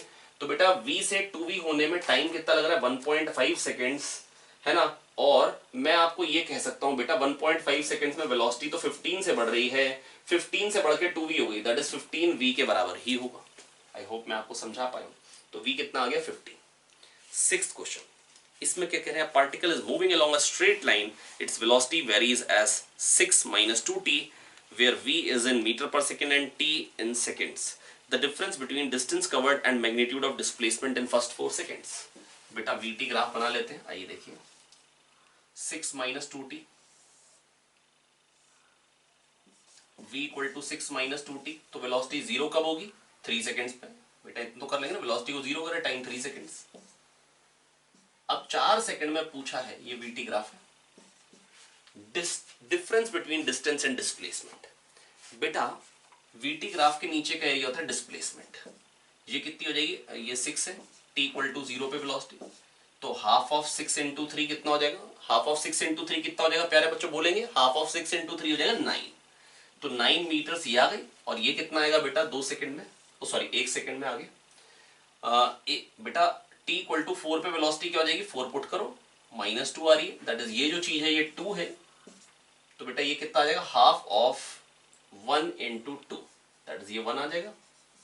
तो डिस्टेंस क्या हो जाएगा बेटा, 9 एक तरफ गया है और नेगेटिव वेलोसिटी से तो नेगेटिव साइड, तो डिस्प्लेसमेंट हो जाएगी 8 और डिस्टेंस क्या हो जाएगा 9 + 1 10, तो डिफरेंस क्या आ जाएगा प्यारे बच्चों 2 मीटर। आई होप बच्चों मैं आपको बता पाया हूं। बेटा बहुत ही सिंपल बात है, ध्यान से देखिए। बेटा ये वाला एरिया निकाला, v equal to 6 - 2t plot किया, 3 सेकंड पे वेलोसिटी 0 है, यहां तक का एरिया 9, ये अगले 1 सेकंड में जो एरिया आ रहा है ये वाला, ये 1 आ रहा है मैग्नीट्यूड। बेटा वेलोसिटी नेगेटिव मतलब नेगेटिव में चला है, मतलब 9 गया पॉजिटिव में, फिर 1 आया नेगेटिव में, तो डिस्टेंस हो गया 10 और डिस्प्लेसमेंट हो गई 8 और डिफरेंस हो गया 2। आई होप बच्चों मैं आपको समझा पाया हूं। और ये कौन सा ऑप्शन करेक्ट हुआ इस हिसाब से, ऑप्शन डी, ऑप्शन डी। तो हो गए 6th क्वेश्चन। चलिए चलते हैं 7th क्वेश्चन पे।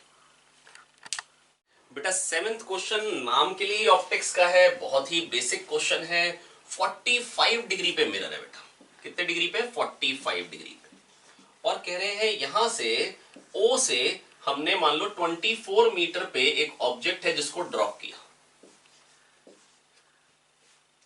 पूछ रहे हैं बताइए कितनी देर बाद distance between object and image will be 4√2 metre. 4√2 metre कितनी देर में, बेटा मैं बस आपको सिंपल सी बात कह सकता हूं, वो तो तभी होगा जब ऑब्जेक्ट 4 पे होगा तो इमेज इधर 4 पे होगी, और ये 4 का ये कितना हो जाएगा डिस्टेंस, अंडर 4√2, कितना हो जाएगा 4√2। तो बेटा 24 से बेसिकली 4 पे आने में टाइम पूछ रहे हैं, तो बेटा 20 ट्रेवल करने में टाइम कितना लगेगा, 20 ट्रेवल करने में टाइम लगेगा √2h/g, √2 × 20/10। बेटा बेसिकली 20 ट्रेवल करने में 20 ड्रॉप किया बेटा, 20 ट्रेवल करने में टाइम √2h/g, ये 0 गया तो 2 स्क्वायर का अंडर रूट क्या हो जाएगा 2। बहुत ही सिंपल क्वेश्चन है, आई होप मैं आपको समझा पाया बच्चों। चलिए बढ़ते हैं अगले क्वेश्चन की तरफ। मक्खन क्वेश्चन एक और सामने है, ये बहुत ही वाहियात सा क्वेश्चन है बेटा। क्वेश्चन नंबर 8, ये कह रहे हैं r है, पोजीशन वेक्टर है 2 sin π/4t plus 2 cos π/4t plus sorry ये आई कैप भी था यहाँ पे, ये जे कैप भी है यहाँ पे और के कैप भी है, 3t के कैप। बेटा rate of change of speed पूछा है बेटा, पहले dr/dt से rate of change of position vector से आप वेलोसिटी निकाल लेंगे, तो वेलोसिटी क्या निकल के आ जाएगी 2π/4 बेटा, साइन का डिफरेंशियल क्या हो जाएगा cos और फिर π/4 बाहर आएगा तो cos π/4t, ठीक है। और ये क्या आ जाएगा बेटा 2π/4 मतलब π/2 उसी की तरह sin π/4t और cos का डिफरेंशियल माइनस साइन होता है तो यहाँ पे आपको माइनस बनाना पड़ेगा प्लस 3k कैप। मैं फिर से j कैप और i कैप लिखना भूल गया हूं। अब बेटा वेलोसिटी का मैग्नीट्यूड होता है स्पीड, जो कि क्या होगी √a² plus b² plus c²। तो बेटा ये π/2² cos² theta plus π/2² sin² theta, तो π/2² दैट इज π²/4 आ जाएगी प्लस 3² 9 आ गया। तो बेटा ये स्पीड आ गई। अब rate of change of speed क्या आएगा बेटा 0, क्योंकि स्पीड तो कांस्टेंट आ गई, स्पीड तो क्या आ गई कांस्टेंट आ गई, तो rate of change of speed क्या हो जाएगा प्यारे बच्चों 0 हो जाएगा। आई होप मैं आपको समझा पाया हूं। 9th क्वेश्चन देखिए, कह रहे हैं find the equation of locus of all the possible points where the man can reach at t = 1 seconds. आप क्वेश्चन बहुत ध्यान से पहले पढ़ लीजिए। क्वेश्चन या तो अभी स्क्रीन पे आया होगा या तो पहले मैंने इकट्ठे क्वेश्चंस प्रोजेक्ट किए हैं, तो वहां से आप क्वेश्चंस की पहले फोटोग्राफ ले लीजिए ताकि आपको आसान रहेगा, है ना, चीजों को समझना। 9th क्वेश्चन में बेसिकली क्वेश्चन क्या है, क्वेश्चन मैं जरूर एक्सप्लेन कर देता हूं। क्वेश्चन बेटा ये है कि 1 मीटर पर सेकेंड से रिवर फ्लो कर रही है ना। बेटा मैंने आपको हमेशा बोला है कि रिवर का जब भी क्वेश्चन आएगा तो आप ट्रेन मान लीजिए, तो ट्रेन 1 तो इधर ले ही जाएगी आदमी को। कह रहे 1 सेकंड बाद, अब आदमी जो है रिवर में फ्लो करता है 3 मीटर पर सेकेंड से, मतलब स्विम कर सकता है 3 मीटर पर सेकेंड से स्टिल रिवर में।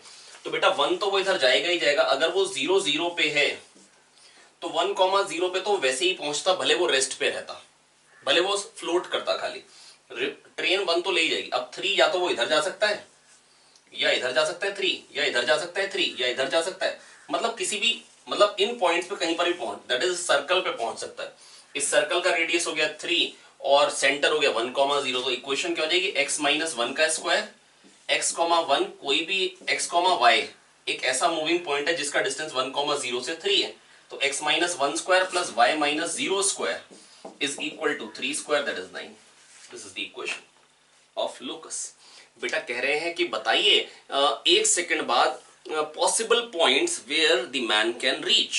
तो बेटा पॉसिबल पॉइंट्स क्या हो जाएंगे, अगर वो 0 0 से स्टार्ट हुआ तो 1,0 पे तो पहुंचेगा ही पहुंचेगा, ठीक है। अब यहां से क्योंकि रिवर 1 मीटर पर सेकंड से उसको ले जाएगी, ट्रेन कह लो, ट्रेन 1 मीटर पर सेकंड से ले जाएगी, वो 3 से चलना है उसने, तो 3 से वो कहीं पर भी जा सकता है, इधर इधर इधर, दैट इज वो इस सर्कल के बाउंड्री पे कहीं पर भी पहुंच सकता है। सेमी सर्कल इस तरफ तो आएगा नहीं क्योंकि फ्लो करके जा रहा है, रिवर में स्विम कर रहे हैं ना। आई होप मैं आपको समझा पाया बच्चों। आइए देखते हैं क्वेश्चन नंबर 10।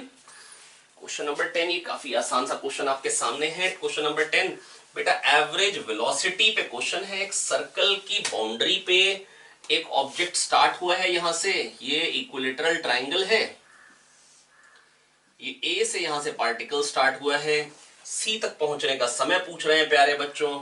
मैं बस आपको इतना कह सकता हूं, अगर ये वी से आ रहा है बेटा, अगर ये इक्विलेटरल ट्राइंगल है तो ये 2π/3 2π/3 2π/3, तो ये एंगल क्या हो जाएगा 4π/3, यहां से यहां तक 4π/3 इंटू आर, 4π/3 इंटू आर, ये हो जाएगा ये वाला डिस्टेंस, डिस्टेंस अपॉन स्पीड से आ गया टाइम, ये आ गया टाइम यहां से यहां पहुंचने का। अब एवरेज वेलोसिटी पूछिए, एवरेज वेलोसिटी होती है डिस्प्लेसमेंट अपॉन टाइम, तो एवरेज वेलोसिटी जो होती है बेटा वो तो डिस्प्लेसमेंट अपॉन टाइम होती है। डिस्प्लेसमेंट क्या होगी, अगर ये आर है, ये आर है, तो ये चीज कितनी हो जाएगी r√3। कैसे बता सकते हैं, क्योंकि ये 60 हो गया तो r sin 60, r sin 60, ये हो गया 2r sin 60। ध्यान से देखिए, मेरी बात समझने की कोशिश करिए। r sin 60, hypotenuse sin theta, hypotenuse sin theta, 2r sin 60। तो 2r sin 60, this is the displacement upon time. Time क्या है? 4 पाई r बाय 3v। ये 3v ऊपर चला जाएगा, ये √3/2 2 कट गया, तो r √3 का r भी गया, तो √3 आया, तो 3√3v अपॉन 4 पाई। कौन सा ऑप्शन हो गया बेटा? ये 3√3v upon 4 pi, option D. I hope बच्चों मैं आपको समझा पा रहा हूं, है ना।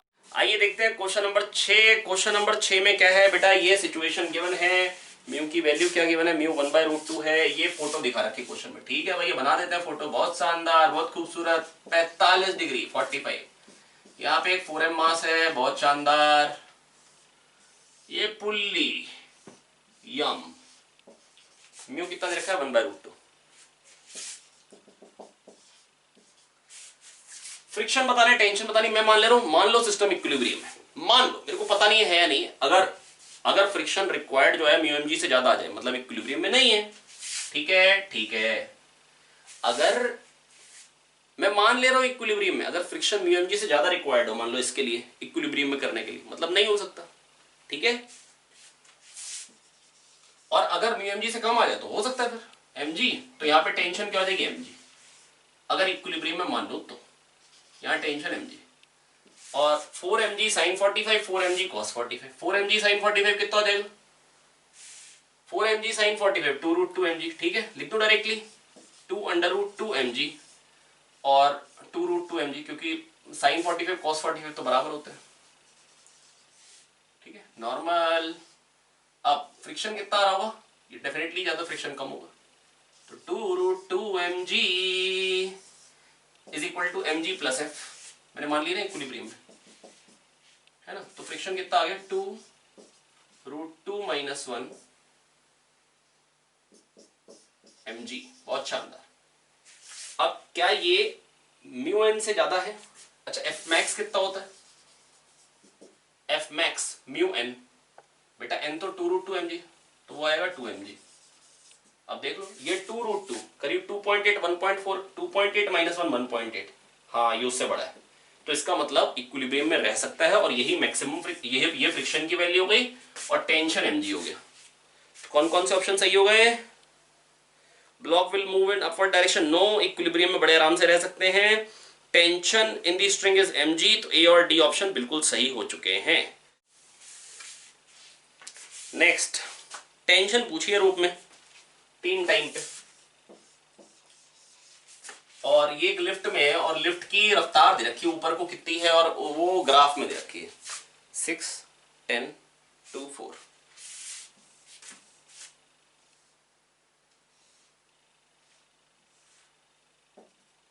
टू 4 6 10।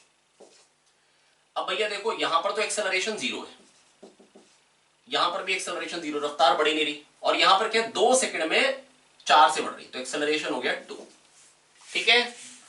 तो 2 सेकंड से पहले भी टेंशन mg होगी, क्योंकि एक्सेलरेशन नहीं है, और मास क्या दे रखा है प्यारे बच्चों?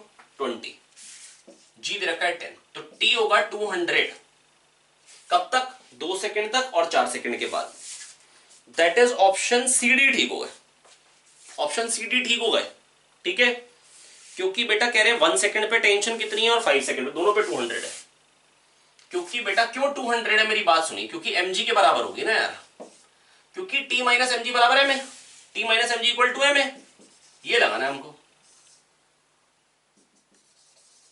तो t equal to mg plus है। मास कितना है? 20। अब इस पार्ट के लिए 2 से 4 के बीच में क्या एक्सेलरेशन 2, तो 20 इंटू 12, 10 + 2 12, 240। 5 पे पूछ रखी है हमको, 3 पे पूछ रखी है टेंशन, और 240 है क्वेश्चन में भी और ऑप्शन में भी यही गिवन है, इसलिए क्वेश्चन नंबर 9 का ऑप्शन कौन कौन सा करेक्ट हो गया? B c D.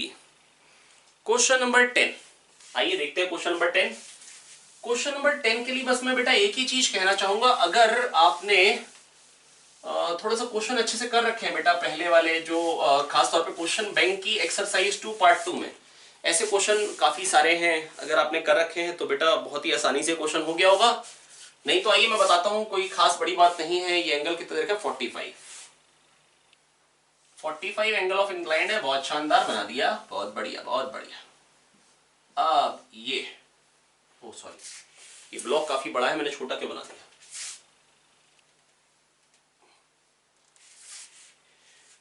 ये फिक्स्ड इंक्लाइन है, क्वेश्चन में कह रखा है, ठीक है। अब यहाँ पे एक रस्सी बांध रख, यहाँ पे एक वो पोल है, ये बड़ा सा ब्लॉक है, दिखने में बड़ा है, मास इसका भी m है और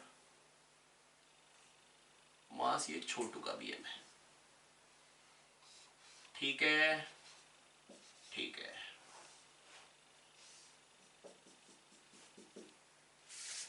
ठीक है, m अच्छे से लिख देते हैं।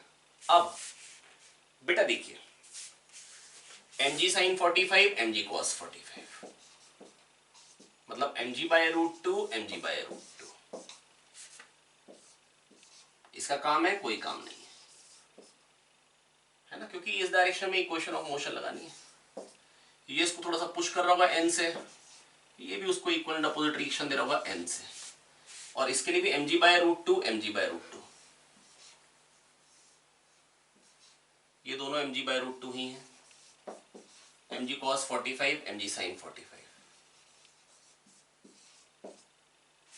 और यहां से कुछ नॉर्मल आ रहा होगा, क्या कोई उसका मतलब है, क्या मेरे से पूछा है वो ना, क्या निकालना है ना, तो फिर जरूरत क्या है, कोई जरूरत नहीं। इसको n डैश कहते हो, इसको n कहते हो।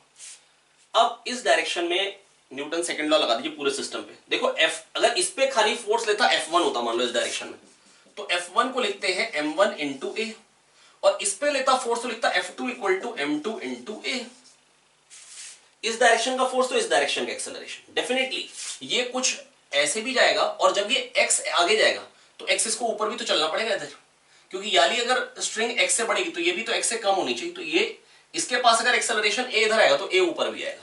करेक्ट है, बिल्कुल करेक्ट है, वही रोप है, टेंशन वही वही और वही। तो पहले पूरे सिस्टम पे इकट्ठे कंसिडर कर लीजिए, mg sin 45 mg sin 45, plus n minus n काटे, तो 2mg sin 45 minus t is equals to ma plus ma, 2ma।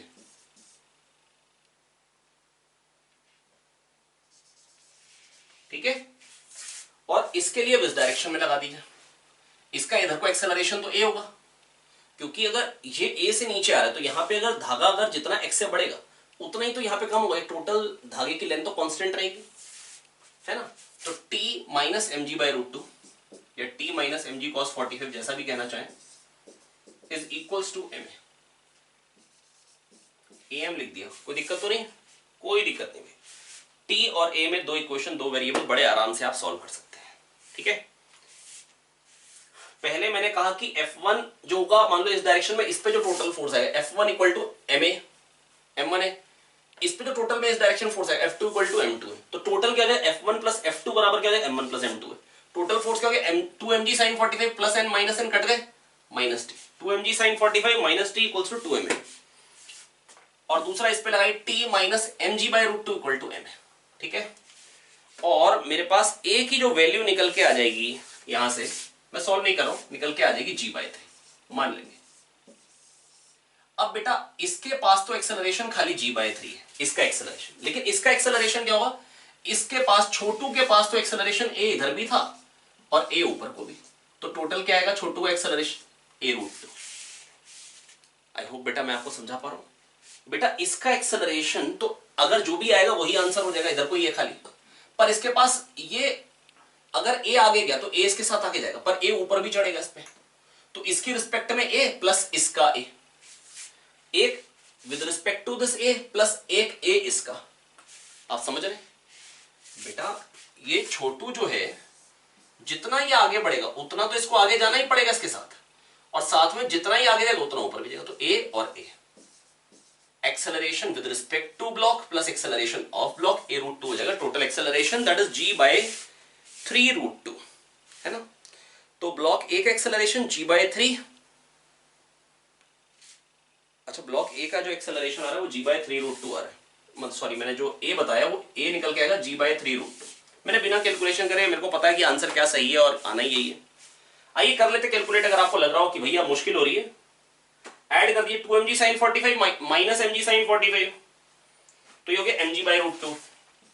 तो mg/√2 is equals to 3ma। Correct है। 2mg sin 45 minus mg sin 45, that is mg/√2 is equals to 3ma। m गया m गया, तो a क्या आ जाएगा g/3√2। आ रहा है वही आ रहा है। तो अगर ये a आ गया, इसका एक्सेलरेशन है, तो इसका क्या होगा g/3√2। तो कौन कौन से ऑप्शन करेक्ट हो गए? AC है ना, जिसकी आजकल जरूरत है नहीं, क्योंकि भैया मौसम में तो गर्मी हुई पड़ी, मौसम में तो गर्मी हुई पड़ी है। चलिए, in the system shown in figure the ways is fixed. ठीक है, सारे सरफेसेस फ्रिक्शनलेस हैं, पुलीज लाइट है, स्ट्रिंग्स भी लाइट है, इनएक्सटेंसिबल है, सब कुछ स्मूथ है। 6 2 4 ठीक है भैया। 6 kg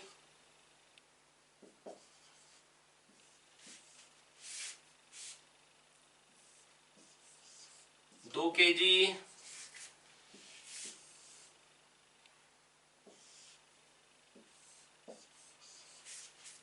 4 kg।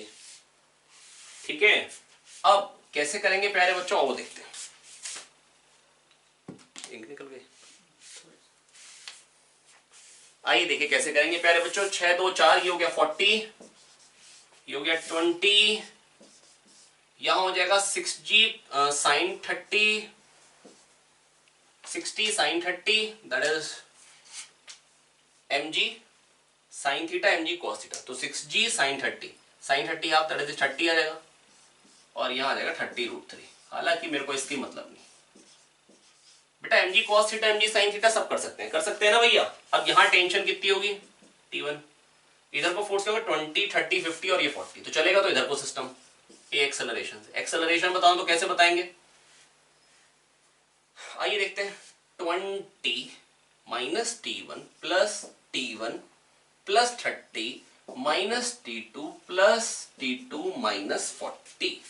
20 minus T1 plus T1 plus 30 minus T2 plus T2 minus 40। String के लॉन्ग बेटा सेकंड लॉ लगा रहे हैं, तो टोटल फोर्स क्या जाएगा? 30 minus T1 plus T1 cut गए, प्लस 30, सॉरी ये 20 था। 20 minus T1 plus T1 plus 30 minus T2 plus T2 minus 40 is equal to total force क्या होगा बेटा? Mass into acceleration. मास कितना हो गया? 2 6 8 4 12 12 ए कितना आ गया प्यारे बच्चों? ये हो गया 10/12 5/6। ओके, पहला पार्ट हो गया। अब T1 T2 बताने हैं, कैसे बताएंगे? T2 माइनस 40, इस पे सेकंड लॉ लगाइए। T2 माइनस 40 बराबर 4a। a क्या है? 5/6।